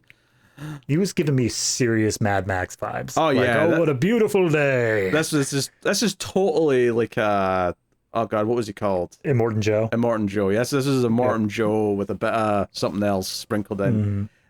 Honestly, if some of these apes start wearing like hockey pads or like American football spiky pads, then yeah, we're just mixing the two movies together. Turns out the apocalypse actually was both of them combined. It was just Australia was completely separated from apes. What a weird a big portal opens and we get a crossover. Mad Max Furry Road. So God damn it. You love it. I do. It was very nice. So he makes this big speech, but then they fail, right? They've even lined up some explosive charges and stuff around it to try and help, but it doesn't work. And they're like, okay, ape's stronger, but maybe stronger tomorrow. And he's clearly disappointed and goes back. But it sets up a few things here. It sets up that there's a human already here, right? And the reason why Proximus wants the smart humans is because, like, hey, they can like decipher the old books. They can teach us a lot of the things the humans knew before. So we're introduced to William H. Macy, who's this guy here who, I didn't know he was in this movie. I was so surprised when he walked out. But he walks out and speaks to May, and he's like, oh, where are you from? And she's like, you first. And that's kind of the first time it kind of pokes to this idea of like, yeah, where is she from? Like, it seems like there's a story there. There's more to that than just she's from a tribe of humans.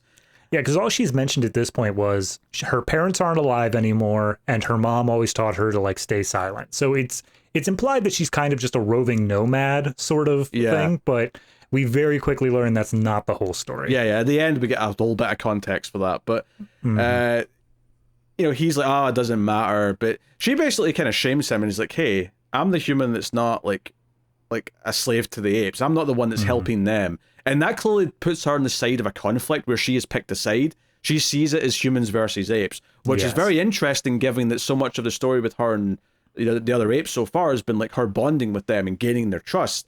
And instantly you're like, wait a minute, like, has she got like a motive? She's got ulterior things going on here. That is a really interesting little thing to sprinkle in. And then the other big scene here is where Proximus wants Noah to come and speak to him, right? And sort of meets him at his sort of dinner table. And it's actually Noah's friend. Ataya? Ataya, Something like that? Who's like serving the food. So they have like a glance with each other when he comes in. But he's like, this is where he gives his speech about evolution and he wants behind those doors. And he's like, hey, is May here mentioned anything about what's in there or how to get in? Is that been a thing? And he's like, no, she's not said anything. But it's clear that he's like, okay, Noah, you're a smart ape. You figured things out. You fixed one of these sticks, these shock sticks. You did that. You're a smart ape. Which I think it's implied by that line that even the other apes that are in his kingdom don't know how to do that. And it's all Trevithy, who's William H. Macy's character, is the one who's actually like repairing them. Yeah, that makes sense, actually. That's why they've got these, is that he's the one doing it. So, but there's a line afterwards where he's, when he's alone with May, he's like, he picks up some books and he's like, okay, it's time for the evening lesson. You should come, May. You can help teach them. And she's like, off, basically. Yeah. Like, get away. But yeah, he's giving classes to the apes. He's teaching them things that they wouldn't figure out on their own. Yeah, apparently Proximus has a real love for Roman history. And so he's just educating him on that, which, obviously. He thinks that's great.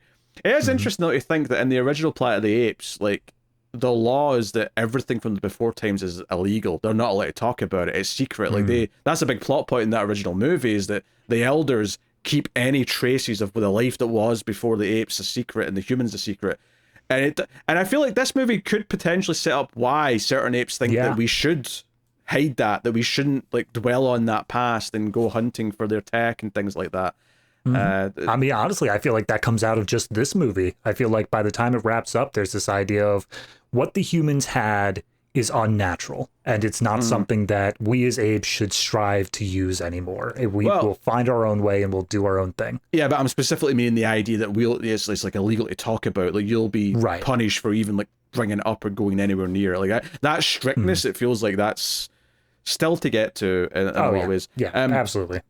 So, yeah, obviously Noah still wants to like break his family free, even though like they're not happy here, but they're like, hey, I think this is where we are now. I think this is just it. Like we're just stuck here.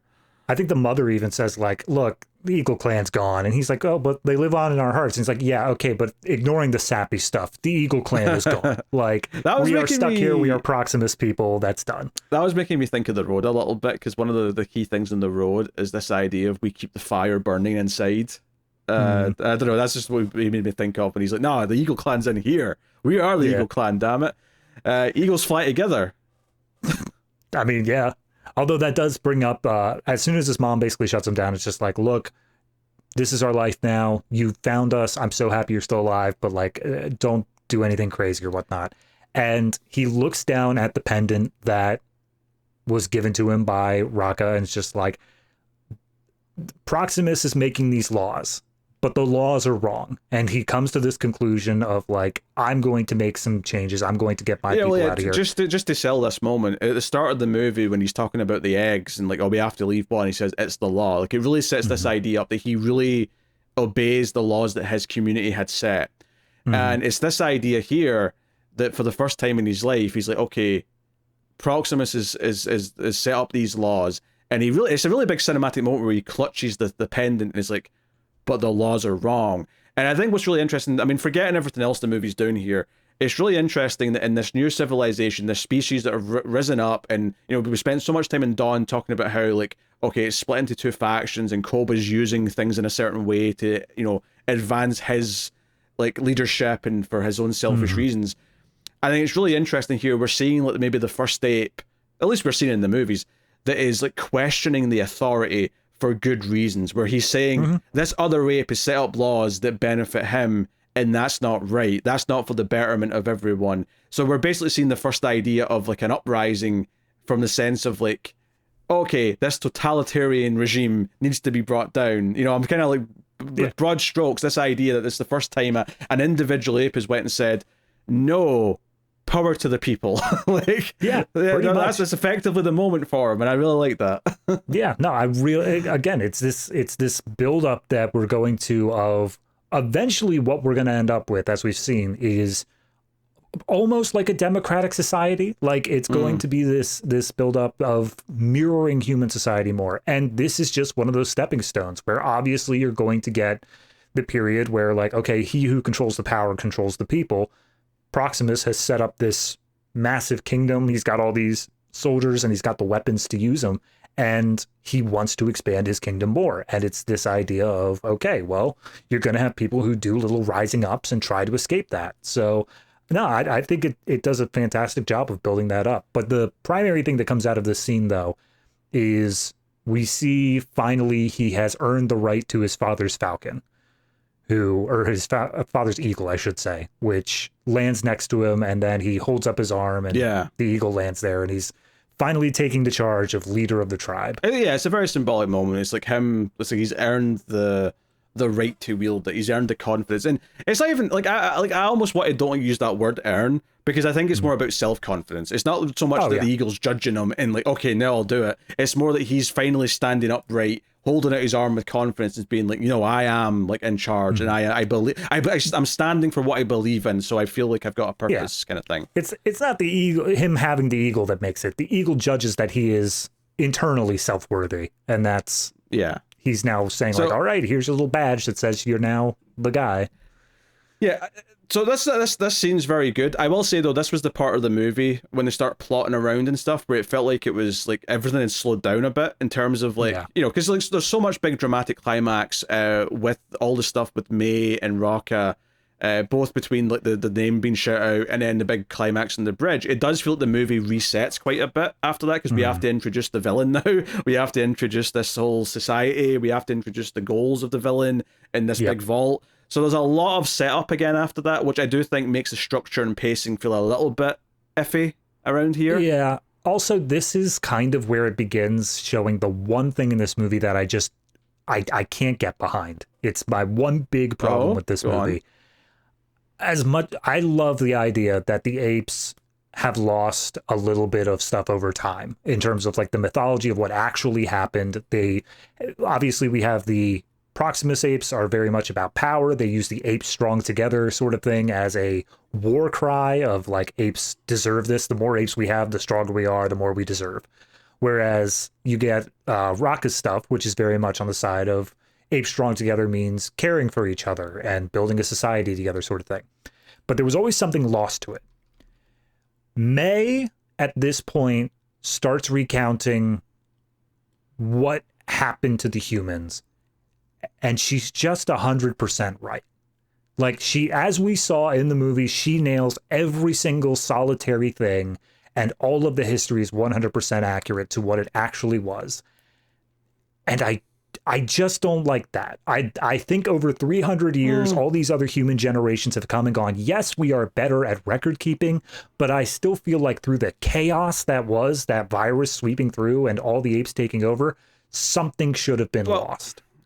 Okay, I will say that when she started saying all this, in the moment, I was a little bit weirded out by it because it felt like this makes it feel like it happened 20 years ago, not 300 years ago. However, I will say, on the point you just made there, that humans are better at keeping records, given where we see what society she came from at the end, and we'll get into that later, but I do think there's maybe something to be said that there might actually not just be things written down. They might literally have still news footage. They might still have actual things they can look at, and they've made a point of like teaching this every generation as they've went on. Right. So it should be more accurate than the apes, absolutely. How much it should have shifted in 300 years, it's hard to say, because here's the thing. Things from 300 years ago, right, from us perspective now in the real world, right, hard to like sort of think about certain things. Obviously, we approximate things. We have lots of history written down, and we make movies that are set in those time periods, and we try and get it right, and we try and do all this stuff. It's hard for us to quantify in 300 years from now, when we live in a world that has got constant cameras, social media, filmed stuff, things that are caught in tape and video. It's really hard to say how that holds up in 300 years, because you would assume that in 300 years, when they try and like mimic what life was like now, they'll get it pretty right, because so much of it is on record in a way that's even more so than 300 years ago as for us. But like, I'm not even saying it from a record-keeping perspective. Yes, that is definitely going to help. But even if you just look at the time between Rise to Dawn, there were plenty of people who, like, despite knowing better, they were saying that, like, oh, the monkeys are the ones that caused the virus, despite that not being the case. But, like, they wholeheartedly believed it. And that's the sort of thing where that's the kind of, even in ignoring record stuff, there's a cultural shift. There's a mindset that changes along with the people. Just to play devil's advocate, I think obviously there was bias that spread. There was conspiracy theories, the idea that, we have to blame something else, so we'll blame the apes, right? And I think that tracks with the real world and how people just blame things. When COVID happened, there's a group of people who wanted to blame where it came from, who know, and there was a uprise in racist activity and attacks because of that. You definitely see that kind of thing happen. I think because it's just this one small community that she comes from, presumably that of scientists and engineers and things like that, maybe there's an argument to be said that because this is a sort of group that maybe were more accurate at the time in the first place, and they've passed it down from there, with obviously the record keeping as well, that maybe there's a reason why it's more accurate. I will admit though, in the scene where she's saying what happened, it did feel like she knew it so well that it didn't feel like it was hundreds of years ago, the way everything else feels like it's 100 years have passed. So, I get the complaint. I get it. There's definitely a murkiness to when she's saying it all out loud, and it is just pinpoint accurate. Like, she knows what she's talking about. Yeah. So that was really the problem I had with it. Obviously, by the end of it, there is some justification, but in the moment, it felt so like, it like you said, it feels like it was 20 years ago. It feels like she was alive for this happening, and she just remembers it. Yeah. I think maybe just something, maybe if there's just one or two points where she said, oh, like, and we believe this happened, and even if it was right, it would at least be, okay, you're not 100% on a couple of the details, but you've made good approximations kind of thing, based on, it's an educated guess for some of it, perhaps. But right. regardless, I think the big thing here, though, is that she's basically making a deal with Caesar. Like, she wants to Noah. Well, sorry, with Noah. Sorry, hey, to be fair, that was a understandable slip, right? Yeah. Right? He's the new main character. Our main ape. Yeah. Right. So she's making a deal with Noah because, and this is a good scene as well, because he is wary of trusting. He's like, hey, you've lied about stuff, and I really don't know if I can trust you. And she's like, look, I want in there because there's something important. And he's like, well, you're going to have to tell me what it is. If you want me to even begin trusting you, I need to know what your goal is. And she's like, there's a book. And I like this because obviously it was set up earlier in the film. He understands what a book is. And she even says, oh, this is a book that might lead to like teaching all the humans how to speak again. And he's like, a book can do that? And I'll be honest, see, when she said that, because again, I don't know what the ending was going to be yet. I thought she was talking about the Bible. I thought she was talking about bringing religion back to the humans. You thought this was a Book of Eli situation? Yeah, I genuinely thought that's what she was talking about. Obviously, it's not actually a book she wants when she gets in. But the idea of like that, like not that she knows she's doing that because she's maybe not like knew about that conversation specifically, but the idea that it inadvertently appeals to Noah because it makes him think of Rocca and the idea that books were important to the humans, so he kind of understands it at least a little bit. I thought was interesting. So I also like the idea that because Rocca just kind of barely explained what books were, he's just like, we can't read this, but like they kept their history here and there's something important about them. When she says this book that will let people speak again, he's like, yeah, okay, I guess a book could do that. Like he questions it. He's like, that's the thing a book can do. And she says yes. And he's like, sure. All right. Why not? So ultimately, I'm sorry. I just, my immediate thought when she said that though, I was like, is this just going to be like a English to Spanish translation book? Like what, what kind of book is going to let people speak again? Oh dear. But she says she knows the way inside, but she needs the ape's help to get in. And, and Noah gets Suna on board pretty quick. I keep forgetting the other one's name. Anaya, though, is scared. I actually thought this was kind of a sweet moment. Although I thought it was setting up something. I thought it was setting up that he was maybe going to like rat them out or something. The way he stayed behind, and there was like not so much that he was doing it out of malice, but more he was just doing it out of fear. He's like, no, I want you to stop my friends. Self-preservation. Yeah.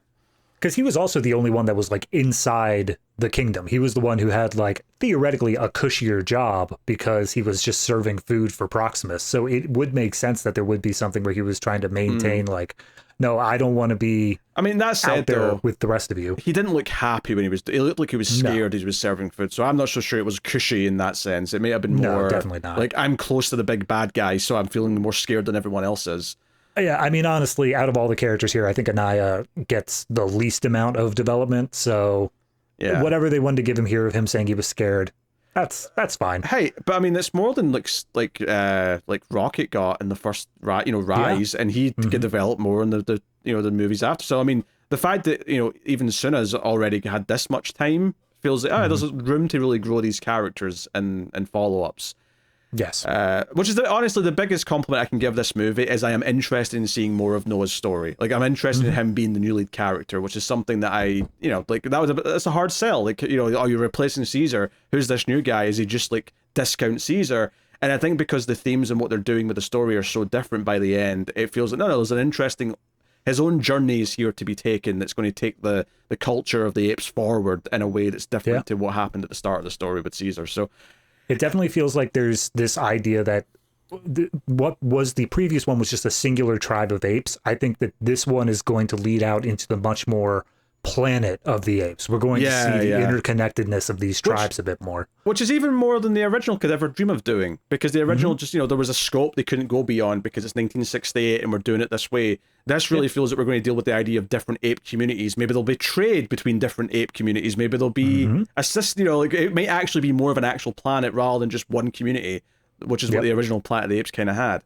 So, that's cool. That's cool. Is if you're going to get into that same territory again, because I'll say this here, like I was worried at the start of this movie that it was going to end with a cliffhanger of a ship crashing on the planet, right? Yes. And I think the reason why I don't like the idea of doing that, even though it's so obvious that they're going to have to tease it at some point, and arguably they kind of tease it at the end in a way, but we'll talk about that. Yeah, we'll get there. Is because ultimately what you're doing then is you're saying that whatever the next movie is going to be, it's going to be a remake of the first movie, and that's not appealing to me. I don't want them to just do a remake of that first movie.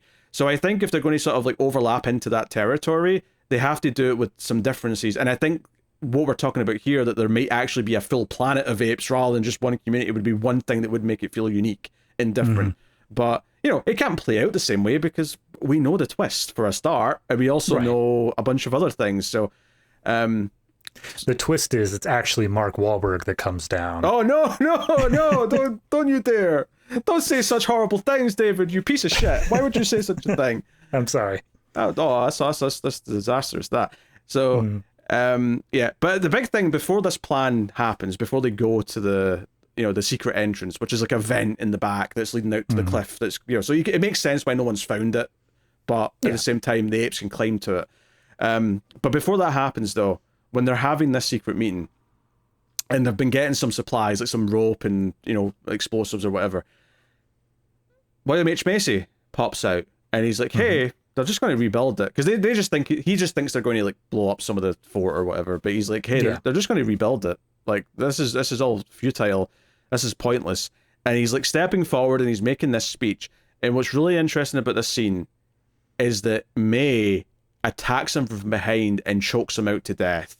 And this is the moment where you go, wait a minute, she's like a spy. Like, this was the moment where I'm like, it's not just that she has some ulterior motives. It feels like, no, she has a goal and she's doing whatever it takes to achieve that goal. And any of the warm feelings I had of her bonding with Noah in the first chunk of the movie, and that warm feeling wasn't so much because I cared that much about her as a character. If anything, the critique I'd have of her character, she's kind of like she's interesting in terms of what her character's doing in the plot, but her character on her own isn't that like endearing as a person. I don't know what I'm trying to say, but I get what you're saying. Yeah. But either way, this moment is like, I realized the reason why that was heartwarming before is because I wanted Noah to be good, and the idea that he's showing kindness to the human, like, it doesn't really matter who the human was. It was just about like the idea that he's showing those Caesar type characteristics, right?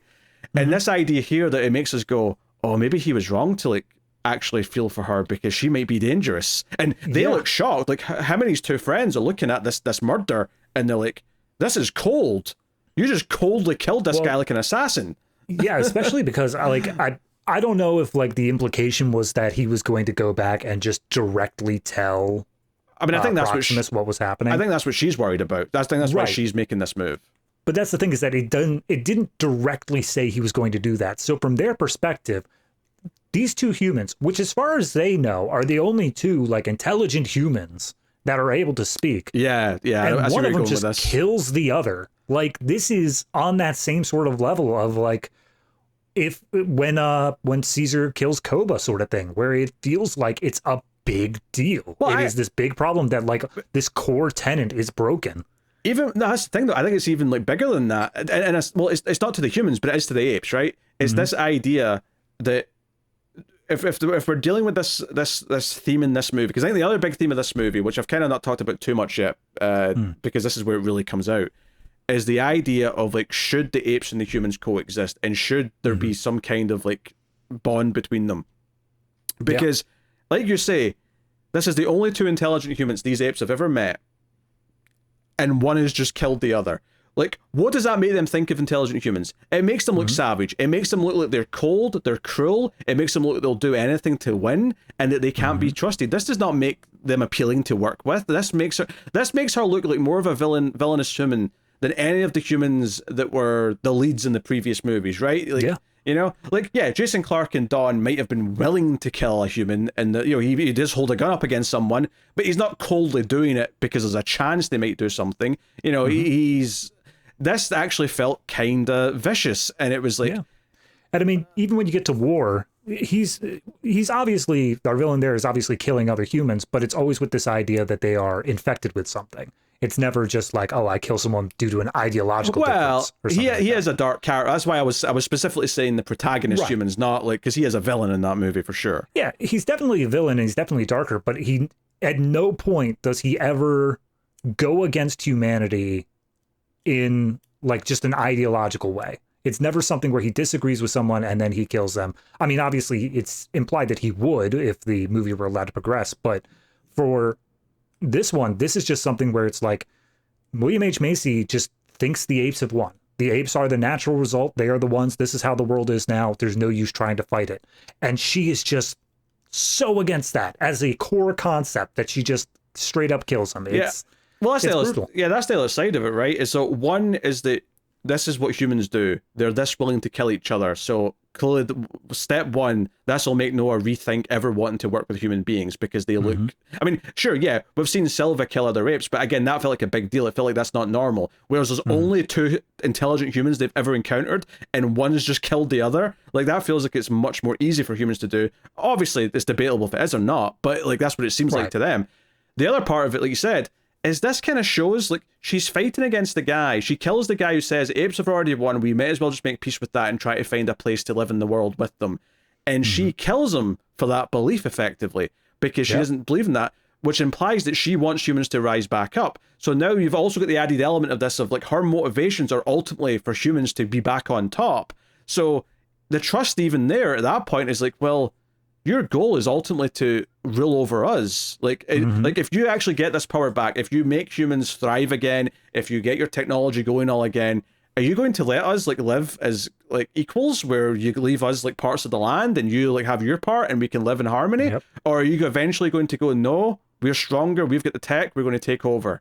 Like, is that what's going to happen? So it makes any potential future that comes out of this where the apes say, no, we have to just be strict against humans, understandable, because like they're kind of showing that they might, be a problem if they do let them get out of hand. I mean, honestly, we'll get to it when we get to the final like scene of this movie, but I think that the final conversation between Noah and May here is like everything, and it is the mission statement of this entire new trilogy. It's so nice because it harkens back to the main themes of Dawn, and that theme in Dawn was like, can they work together? And there's characters that are trying to make it happen, and they're so close, but there's entities on both sides that ruin it, and then the war ends up feeling inevitable.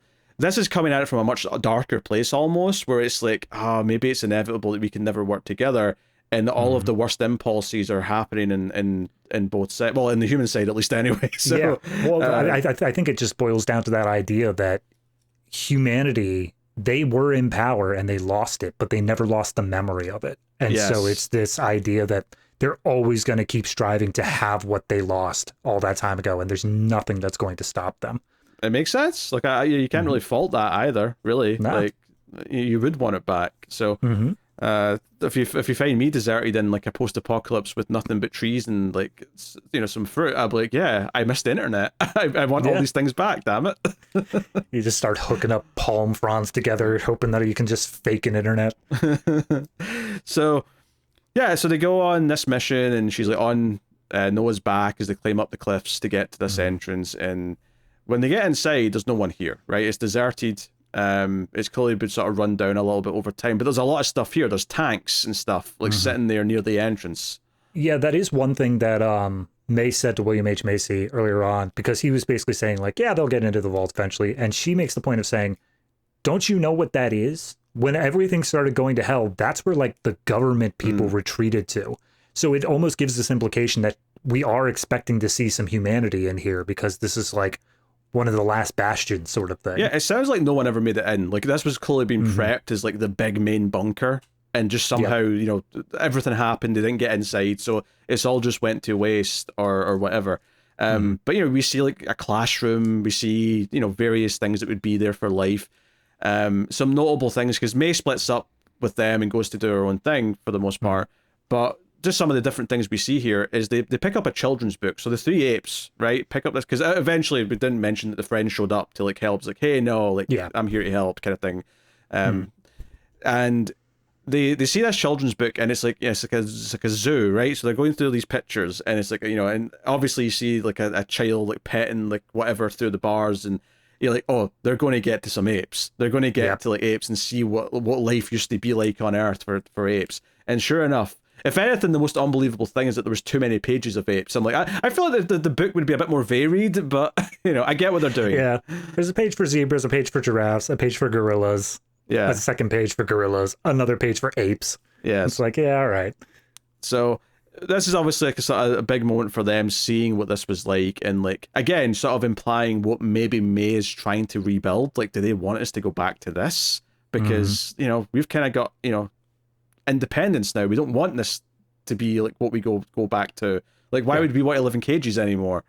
Which, I mean, also obviously harkens to the way they're currently living underneath Proximus as well. Of course, like, he's also got them tied up. So they're stuck currently between a rock and a hard place, but they know that Proximus is going to continue doing this, whereas theoretically they might not be able to succeed here. I mean, that's the big thing with this franchise, though, and I've been saying it throughout like all the reviews, is that ultimately the fact that some of them are humans and some of them are apes is almost like not important, because the apes are just going to make the same mistakes the humans did by breaking up into different factions. There's this clear divide between the two species for now, but like that's not going to matter in the long run. The apes are just going to make all the same mistakes, and that's kind of what you're getting at there by saying, oh, Proximus is basically doing this to them just now in some form.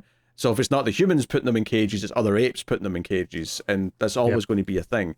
So, that's a bit bleak in a lot of ways, but that's kind of the hope of the franchise, is like you're hoping the good characters will be able to find some peace, some happiness in some way. So before we get over to what May was doing, the one little call out that they did for the original movie was one of the apes picks up a little child's doll, and as she picks it up, it says Mama, which is straight out of the first movie. Yeah. It was 100. They pick up a little doll. It says Mama. They're like, see, humans could talk. That's the proof. Their dolls did it, so that means that humans could as well. Yeah. I mean, it's not too on the nose of a reference, I don't think. Oh, no. If you didn't see the original one, you would have no idea why this had any like special meaning or significance or anything. It's just another thing to show there were humans here at one point. Yeah.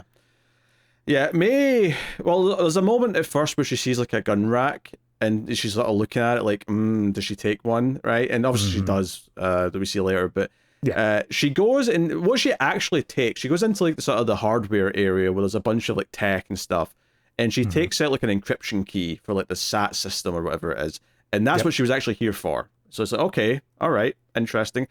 We'll see where that goes later. But of course, as this is all happening, they want to get outside. I wasn't really sure what the plan was here that was supposed to happen, because when they open the big doors, obviously, like Proximus and like everyone's just sort of waiting outside and like tries to take control of the situation. And Proximus is so happy. He's looking at all the tanks, and he's like, oh yes. He's looking at all the tanks, and he knows that they're human tech, but he doesn't know what they do. Like. Soon after, we do see one of the guns being used, and despite standing in front of all these tanks, he's like, "Are there more of those? Are there more of those in here?" Well, I really want, because you just just jumped out of that, but like I think this is a big moment. This is a big deal when she fires that gun. She pulls out a gun and shoots whatever. It's just one of the apes. Like an unnamed second in command chimp. Yeah, it's not Silva, because Silva gets his big dramatic fight with Noah afterwards. Yes. But what basically they've got to try and make Noah speak about what they've seen here. They grab Suna and have her like sort of by the throat, and basically May fires this gun, and there's like a slow realization as the ape looks down at his wound and kind of like falls over. I love that this entire time. I love this character choice. Proximus is delighted this entire time. Like, don't get me wrong, he's smart enough that he's hiding behind all the other apes. He's sort of sticking his head out from behind other apes and being like, hey, that thing there, is there more of those? And I love this idea of like the power of them seeing a gun, because like obviously some of the apes were using guns in the past trilogy, but it's been hundreds of years. Like they've not been maintaining and making more, so it's not like they wouldn't have lasted. Eventually, like, they run out of ammo, they're gone. Right. Yeah. So this is a big moment. The idea of the power she's wielding in her hand, and you can see the danger of why the apes shouldn't have access to this vault. Not because you want to deny them the technology in other ways, but the idea of them getting access to guns and the havoc that some of them might do if they have this power to then control the other apes via firearms. Like, no, the thing that gives Noah and the good apes a fighting chance here is that they don't, the bad guys don't have the weapons like this. They just have simple weapons, so maybe they can cause an uprising. So I mean, that's the sort of thing with even in human history. As soon as you introduce a culture to like a significantly farther advanced tech than they are supposed to have at that point, that they have reasonably stumbled across, immediately everything stumbles into chaos, because it's just a fire, like it's an arms race at that point where it's just, I'm going to use this to take over as much as I possibly can. Yeah, I loved how much the way he was smiling as he was asking for more of these. And that's the other thing that was going on, was that because he knew Noah and crew were inside the vault as well, he brought the entire Eagle clan into the vault here as basically like a bargaining chip. He's like, you're going to tell me what's going on, or I'm going to systematically kill off your entire clan one by one in front of you. And that changes the plan, because obviously earlier on, the plan they were showing laying down gunpowder and stuff over this levee that was holding the sea out from hitting this vault door, basically. So you get the idea that they were going to blow this levee up, but with now the clan is all in this place. If they blow it up, they're all going to drown. Like, they're all going to die in there. So it's this idea that the plan has changed now, and Noah is basically begging May, like, don't do it. Do not go through with the plan right now, because it's not going to end well. Yeah, and guess what May does? The narrator steps in. She did it anyway. So this is the thing. This is the dark moment where she's like, I'm sorry, and does it anyway. Because Proximus is like, oh, let her go. Like, he's happy to let her go at this point, because he's like, oh, hey, we've got access to this vault. But on her way out, because she knows that she'll be followed, she knows that they'll keep coming, whatever, she blows the dam. That the apes will get the weapons, so she can't let that happen either. Yeah, so she blows the dam and the water comes flooding in, and she's put the entire clan that Noah cares about in jeopardy. So systematically, she keeps making these decisions that are putting his people at risk. Like, that's constantly something she's done. Yep. So we get this big sequence where all the apes are getting wet, they're grabbing for, walkways and stuff to try and climb out to safety. And we mainly, there's the chaos in general is going on, but what we mainly focus on here is Noah and Silva fighting. Silva comes after Noah hard because he is now angry at him. This is all his fault. And he comes after Noah, and it is intimidating. There's a great shot at one point where Silva comes through, like, it's like steams all, like, kind of like it's obfuscated this walkway. It's like the sea mist, yeah. Yeah, so you just get this like silhouette of the gorilla, and that's kind of his big entrance to come after Noah. So we get this big fight scene where basically Noah's just ducking and diving and trying to get away from him, and he eventually wins because he's able to duck through between some pipes. The gorilla's too big to get through, and the water's like rising up still. So eventually that's what does it, and he wins. But like, again, this looked great. Like, both of them were soaking wet. Like I say, so that as far as direction goes, this was probably the most fun I had from a visual standpoint. I especially love in this fight, we showed him dipping and diving through like smaller crevices, and you're like, oh, okay, Silva's not gonna be able to fit through there. But then you see him just pushing his way through the pipes. Yeah. Like, they're smaller pipes. They're easily pushed through by Silva's just massive size. And it's him having to get deeper and deeper into these crevices until finally he comes across a set of pipes that are too thick for Silva to push through. It's kind of what finally traps him.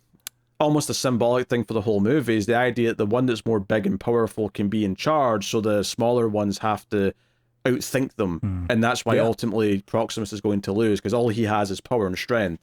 But yeah, we get the big final showdown with the apes, sort of wrapping up that part of the story. They all managed to climb up and out of the vents that they entered in through the first point. So the entire Eagle clan is out there, and Noah gets out last, and he's like out of breath, he's barely survived, and then from the side, Proximus is here too, and he comes out and starts beating the shit out of Noah and throwing him around. Noah's mother is like, gasping and like, don't hurt my son.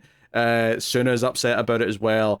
and it really feels like he's going to make an example and kill him in front of the clan to make it clear he's in charge. And Noah's so weak from the fight with Silva and climbing up here that he can barely defend himself. He's just kind of getting thrown around like a rag doll. But of course, the eagle ends up being the smoking gun, as it were. Yep. He calls in the eagle, which comes in and pecks at Proximus. I mean, it's this whole big scene showing their like power as a tribe, because his father used like a song in order to call the eagle, and we've gotten that throughout the movie. Yeah, and he's dangling off the side, and he starts singing it, and then all the clans start joining in. Yep, joining in, and it's this big, like, it feels like this war chant sort of thing going on, and Proximus is just like, all right, whatever, I'm still gonna kill your dude, and then an eagle comes down and attacks him, and then another, as everyone continues chanting around him. Yeah. Until he goes off the edge and falls to a seeming death. Well, you could argue maybe he survived, but I don't think so. I think if they really, really come up with a good reason to bring him back, I wouldn't be opposed to saying he survived it, but I think he should be dead. He should be dead, yeah. I can't think of any good reason to bring him back outside of that. Yeah, if anything, based on the trailers, it's kind of weird how not a big deal Proximus is in the grand scope of the story and where the trilogy's going. He kind of served his purpose to the story, but that was kind of it. Rather than him being like it ties into the themes, don't get me wrong, but he's not like the linchpin of everything that's going on in the way that we maybe thought he was going to be. If we're going back to comparing to Rise, I think that he's kind of the blanking on his actor's name, but the Draco Malfoy guy. The oh right, okay. Yeah, whatever his actual name is, Tom something. He obviously is not the primary like super villain, but he is definitely more representative of like what themes are here, and especially because our secondary villain, if you want to even call May that, is a surprise. You couldn't really say that going into the movie's trailers. I wouldn't call her a villain. I think what I like about this movie is that the conflict is a lot more nuanced than just having a villain. Like, it starts off like it's going to be like that. Oh, the family's been taken and he's going to go try and get them back, and there's an evil gorilla working for this other guy who's behind it all. But it gets more nuanced once all the May stuff unfolds. It's a lot more of a complex idea that we're talking about, which makes it feel better. But it does mean that this showdown with Proximus, while good and wraps up that story, and it's great that he gets to save his people, it doesn't feel like it's the main thing we're getting from the ending. It feels like it's something we have to do here at the end, and it's satisfying enough for what it is, but it's not the thing that I'm going to take away from this movie overall. It's, this is this is a bit of the plot and the flavor, but like, it's the conflict with the humans. It's the thing with May, because when we get to this final, because the final conversation with May takes place before all the stuff that teased at the end, right? So we get this thing where they're back at the Eagle clan's village and they're rebuilding, and it's like he's the leader of the clan now. He's the new Eagle Master or whatever they're calling him, and he sees off in the distance that May's there, and May notably now is not wearing like tattered clothes. She's got like a sort of big shawl on, and she's got a horse. She looks a lot more like she's not hiding, that she's smart. Like, no, this is someone who knows what she's doing. And he comes over and they have this conversation about like, and he kind of brings up about like, you did some things, you endangered my people. And Rocca really tried to, he gives her the pendant even. He's like, Rocca tried to tell me that, like, we should look out for humans and we should be living in harmony. And do you believe that can happen? And it's revealed towards the end of the conversation that the entire time she has her hand behind her back holding a gun. The idea that she didn't know get into this conversation if this was going to escalate. And I don't think she wanted it to escalate. I don't think she wants to kill Noah. But I think she's concerned that she's here to check that, oh, Noah's not going to come after me and look for us. Like, he's happy to stay here with his people. I think that's what she's here to maybe ascertain, perhaps. I mean, regardless, I think it's just she didn't know how much she hurt Noah here. Yeah. It's how much because obviously she betrayed him, like, to the point where she endangered his entire, like, the livelihoods of his entire clan.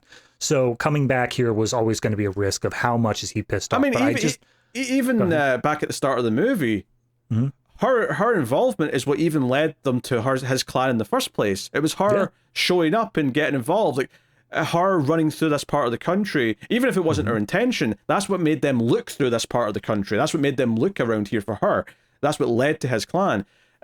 So I don't think she hates Noah. I don't think she it's 100% a thing of duty, because as we see in this final scene, she is essentially responsible for all of the remaining smart humans. Like, that is her entire thing, is she is the last hope they have of getting their feet back on the ground. It feels like a bittersweet exchange where it's like, hey, I didn't want to hurt you, I didn't want to get any of your people killed, but I'm doing what I'm doing and it's just, this is not what she says, but I'm just kind of like extrapolating.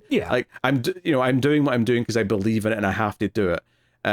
But it does really put a cloud over this idea, like, can they work together? And the symbolic visual of her having the gun behind her back this entire conversation, which I do think is the bow in this scene. This is what makes this scene all click together, is this idea that they were that tense the whole time. And Noah didn't have a weapon in his hand. He wasn't like, he doesn't trust her, but he's not like thinking he has to maybe kill her at any point in this scene. But she had that in her head, and it's just that enough to make you go, you know what, maybe they're better off without us. Maybe they're better off without the humans, because this is what the way she thought about this getting into this conversation. So love that scene. And from there, of course, as all the closing stuff is wrapping up. So just super quick, we briefly mentioned the observatory. That's what I was going to talk about. That's what I was going to get to next. So the observatory thing, he looks into a telescope that is like aimed up at the moon, and he's just Noah's just in awe of it. He's just super like, wow, the humans made this. That's incredible. Yeah, early on in the movie, he's like, because at the end, he takes Suna. It's like a date. He takes Suna to like, hey, look at this neat thing I found. Look up at the stars. And we see like the very, very, very final shot of this is Noah looking up at the skies as soon as looking through the telescope. And there's kind of the implication that he might be looking at something specific. I don't think so. I know, but I don't think so. I think that's going a step further. I think it's just the idea that there's stuff out there, and that like it's almost like this movie's saying the apes world is getting a little bit bigger again. This idea of all the different tribes, and I think that the implication of like, for humans, like our most recent frontier is space, and that's kind of like, we're pushing further. There's going to be a mission to Mars at some point in our lives, eventually. Probably. So yeah, obviously this is all intercut with what's going on with May, right? They intercut this sort of thematically together, and she goes to a base. There's a building with a bunch of satellites, and the implication I got here is that she is from this base, but she can never go back in because she's probably got the virus now, because she's been out in the real world.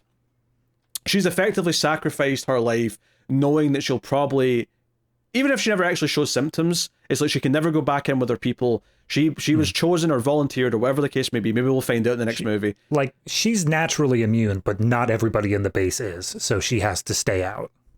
Well, I don't know if that's what I got. Well, I don't know if it says she is immune. I took this as like she might still just get sick. Like, I mean, that's possible. Yeah.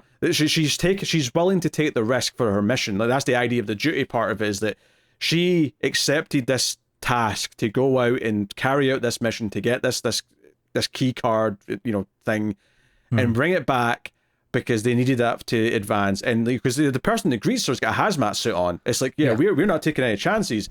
And she doesn't go back inside. She just stays outside. It's like, okay, well, that's my purpose. Then maybe she'll stick around in case they need anything else. But she's now an operative on the outside, and it seems like she'll never go back in, so the other humans never get infected.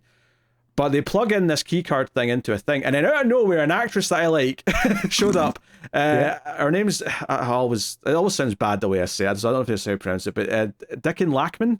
Okay.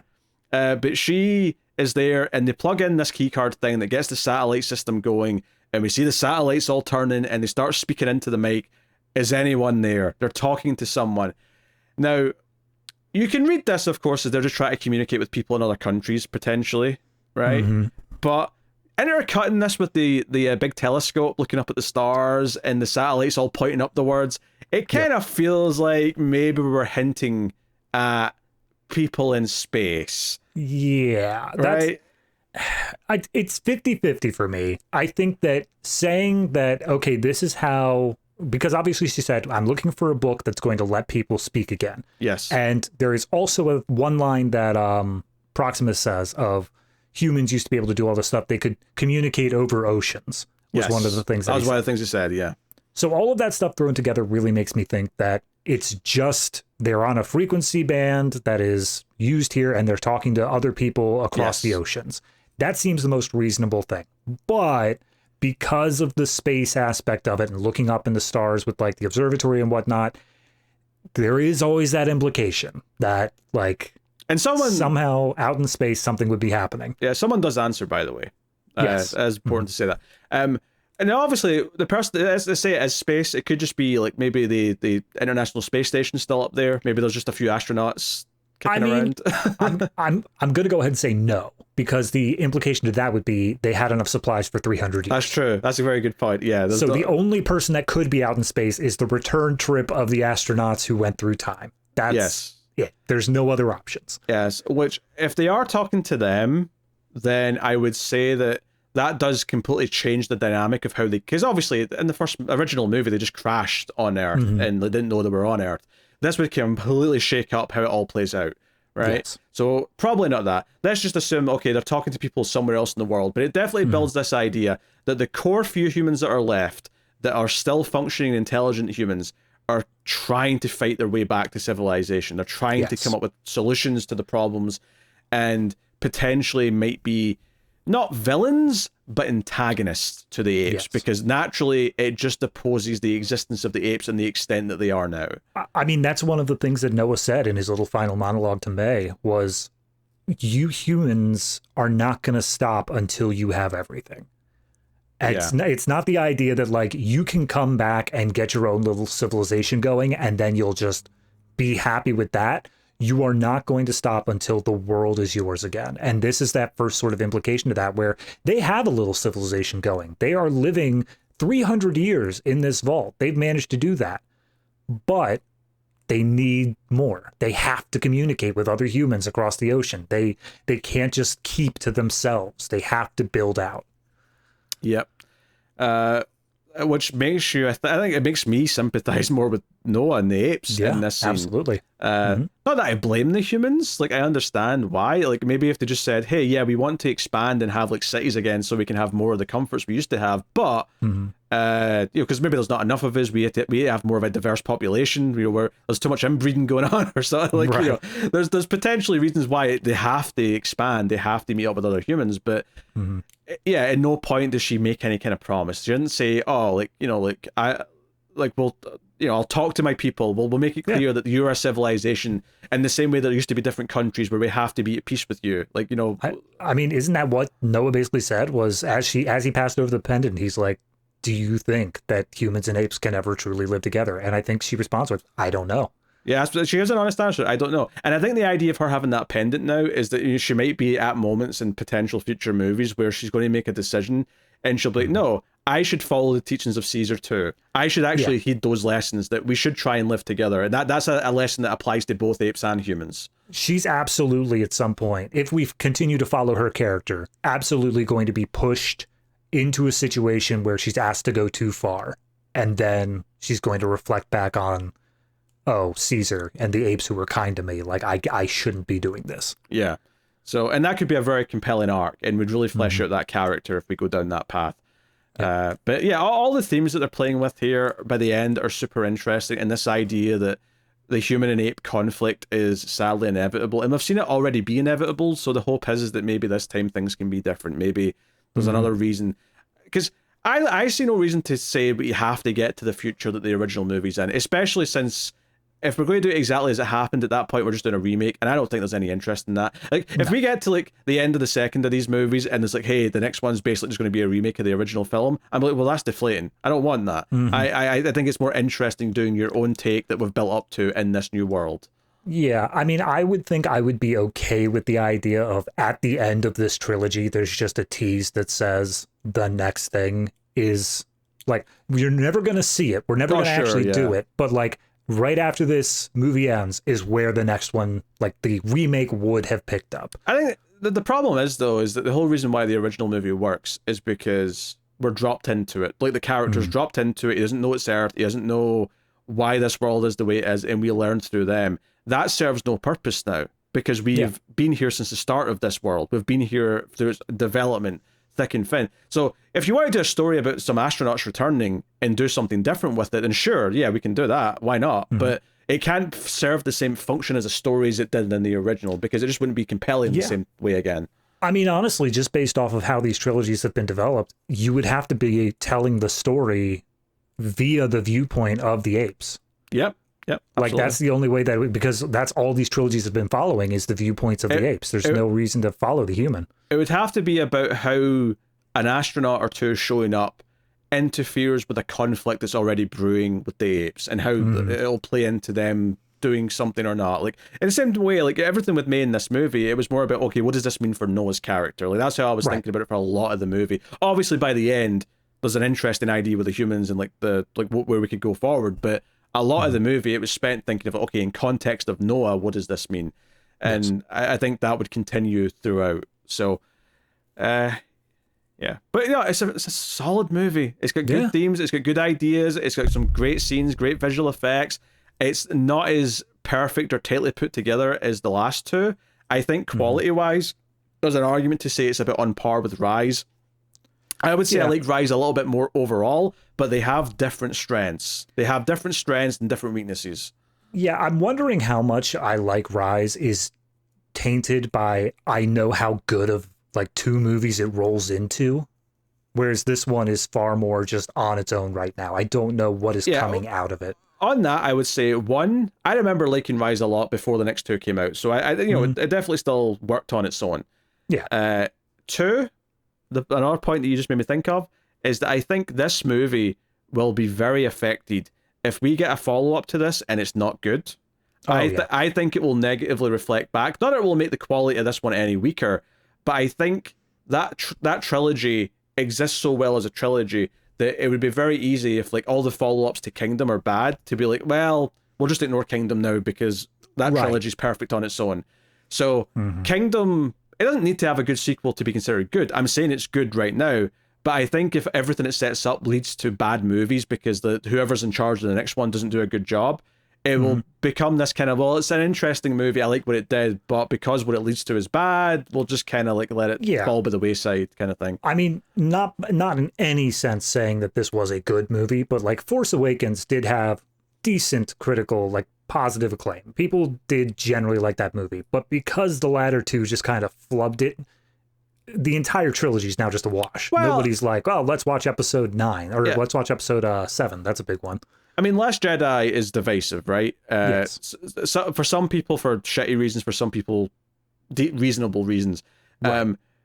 And for people who like Last Jedi, obviously, you know, that last one, Rise of Skywalker, was a bust. For people who were critical of Last Jedi, I include myself in this, for the reasonable reasons I'd like to add, I also hated, I respect Last Jedi way more than Rise of Skywalker, but you're right, like, even if Force Awakens was a fun enough movie when it came out, it feels pointless to watch because, like, all these character stories all go to shit places now, so, you know, we're going to have to review them at some point, but I have no interest in watching them for fun. Oh, definitely not. You know? Definitely not. So, that's the risk of it really feeling like the start of a new trilogy or whatever we're doing here. But I think it does that without feeling like it doesn't have enough good meat on its bones to feel like it's worthwhile. Because you can absolutely criticize a movie for feeling like it's just a setup for a new batch of things.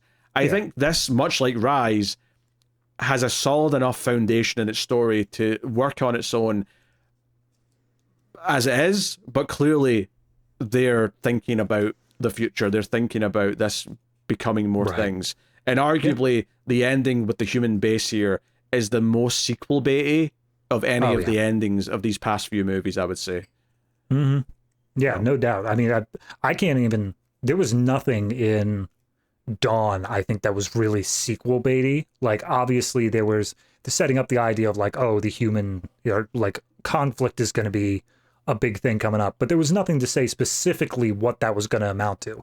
This one is the first one where it feels like, you know, seeing the Sinister Six costumes on the wall, we know exactly what this is going to evolve into. Not the exact specifics of it, but like we know that like we're not going to be skipping ahead to a different group of people. We're not going to be dealing with our stuff. This is going to follow this same sort of period of these humans here.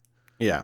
So But it is very good. I'm very happy that this didn't, because I was kind of expecting this to be like, they're just going to try and capitalize on that trilogy and get Just shit out. Disneyfying and putting it out as fast as they can. But this was genuinely pretty good and did some interesting things with the characters and themes. And I'm very excited to see where this goes, and hope that the follow up will be of at least this quality. Yes. I mean, if we get a trilogy that's all this quality, I'll be quite pleased and think, oh, that's a really worthy addition to the Apes franchise. But this is the 10th Planet of the Apes movie, I think. Yes. So we're getting up there in the numbers. So if they can keep the quality up, I'll be very impressed. But we have to rate Kingdom of the Planet of the Apes. So David, what are you thinking? I'm really okay. So I've said this before for new releases. I'm always a little bit of a mark for a big theater showing. Like, I have to balance that out of my head of get over the shock and awe of seeing it on the big screen and all the like cool visual effects and the booming bass and whatnot. But talking about it now, of coming down with it, I do think that this one is most comparable to Rise. And that is to say, I do think it is below the Matt Reeves ones. I feel like those really had a directorial vision. As I said in the first part, I think that this one, while it did have a great story with a lot of nuance to the characters and setting up a conflict that is not just as simple as ape good, human bad, I think that it is still just not quite an artistic piece, I guess. It's not something that I would put up at that same level that like the Matt Reeves films had. So I'm going to give this one a solid 8. It is a very, very good movie. I do not see this failing at the box office at all. I think it's going to do a fantastic job, but it is still lesser in a lot of ways than Dawn and War were. But I don't think that there was any way it was ever going to come out on that same level just right out the gate. Yeah. I'm going with a straight 8. I think it's very good. I think it's great even. 8 means great. It rhymes. It's easy to remember. I'm not willing to go above that, but for me, giving a movie an 8 means I do think it is a great movie. I think it's got a lot of great things to say. It's got compelling characters. It's got great sequences. Where this one doesn't quite hit the levels of the last two, which are very high bar to compare to, it's just, structure a little bit weirder, which isn't necessarily a bad thing, but it definitely felt like it wasn't ramping up in quite the way that I would have expected getting into the final batch of the movie. But it is answering or asking interesting questions and making me think about the themes, which is really what I want from a Planet of the Apes movie at this point. So 8 out of 10 for me. Yep. Oh, just one other small thing that I wanted to mention with the mythology. I love how it evolved is the bending of the head and outstretching your hand. The thing that showed like asking forgiveness in the previous ape culture movies is now a sign of like submission and a sign of like you are giving yourself up to Proximus and whatnot. It's one of those things that have been slightly adapted, and I just love the way that those small changes happened. Yeah, that's cool. So David's got his homework, which we'll do in a little second, but I'll just tell you about patreon.com/MailFuzzTV, where you can go and get a couple of bonus monthly shows from me and David. We do Criterion Cut once a month, where we review movies from the Criterion Collection, and we do Extra Reels, which is a show where we do some of the worst movies ever made. Hopefully so bad they're good, but that's not always the case. So go check out that if you want to support the show and the content and keep it all coming. We also do the Collector's Cut, another regular movie show where we work through franchises and director filmographies and things like that. So go and check out that stuff. And just before David gets going, I'll just say next week we're another big movie on the show. We're doing Mad Max Fury Road. That is next week's movie, leading us straight in to another big new release the week after. So exciting times on the Atomic Cinema Experiment. Absolutely. But only if you subscribe. Yes. All right, David, what was your homework movie?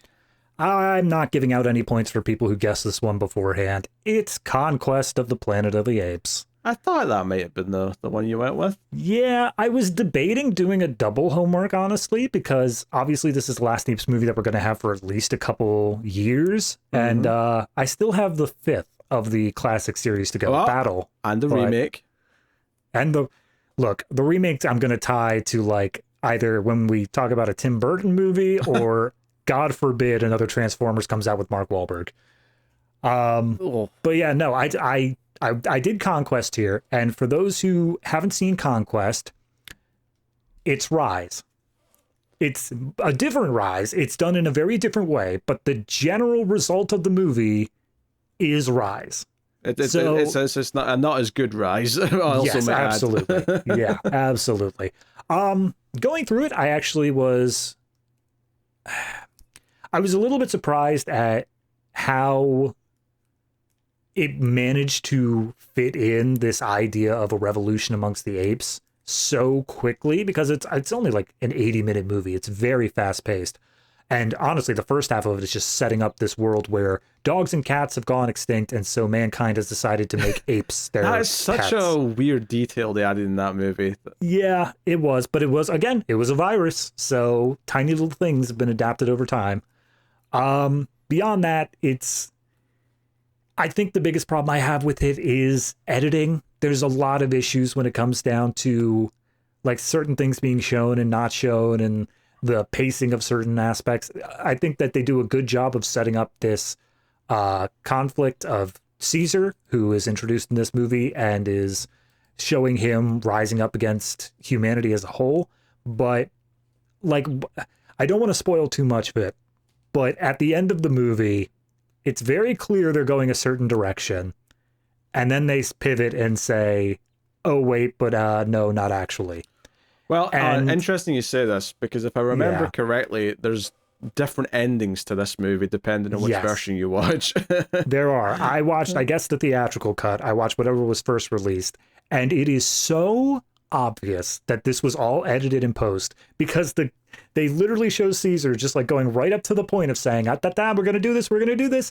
And then all of a sudden, you don't ever see Caesar's lips move again, despite him giving this whole monologue afterwards of saying, oh, but we're not actually going to do this. And it's very indicative of it didn't test well. They changed the ending and they made it a very different sort of ending, which honestly, I feel kind of ruined it for me. I was into it right up until then. And then I was like, you just copped out at the end because your test audiences didn't work. Also, one little problem I had is Caesar's the baby of the two characters from the third movie. So this future where all the cats and dogs are extinct and all the apes are pets, and it's a really big institutionalized thing, has happened in the lifespan of this one ape, and I felt a bit weird to me at the time as well when I watched it. Absolutely. I think they established it was like 20 years or something had passed, but that's still ridiculously fast for how fast they integrated apes into society as like waiters and like general servants. That seemed a bit fast, but it's like you get the intent of what it's going for, but it's a bit hokey. In a lot of places. I mean, I'm not going to say that I didn't enjoy parts of it. I definitely did, but there were long stretches of this that really struggled to hold my attention. Also, at one point, we see the humans have like a truth-telling machine, which they only pull out at the very end of like a very long interrogation session. And I'm like, well, why not just use that all the time? I don't understand why you are just like pulling this out only at the end to verify that what he said was true. So yeah, it's just a bit weird, but I don't think it's any worse than the last one, Escape, was. That one also was very hokey. It was very weird. But it feels just in the same line with that. So all in all, I'm probably going to end up giving this one I'm going to give it a 6, but the only reason that I gave the last one a 6.5 is because it still felt like they were building up to something. This one feels like this is what they were building up to, and it's still just kind of hokey. So, yeah. Okay. Well, that'll bring an end to the show. This has been the Atomic Cinema Experiment. Thank you very much for joining us. We always appreciate it. Keep watching science fiction and computer ad salsa.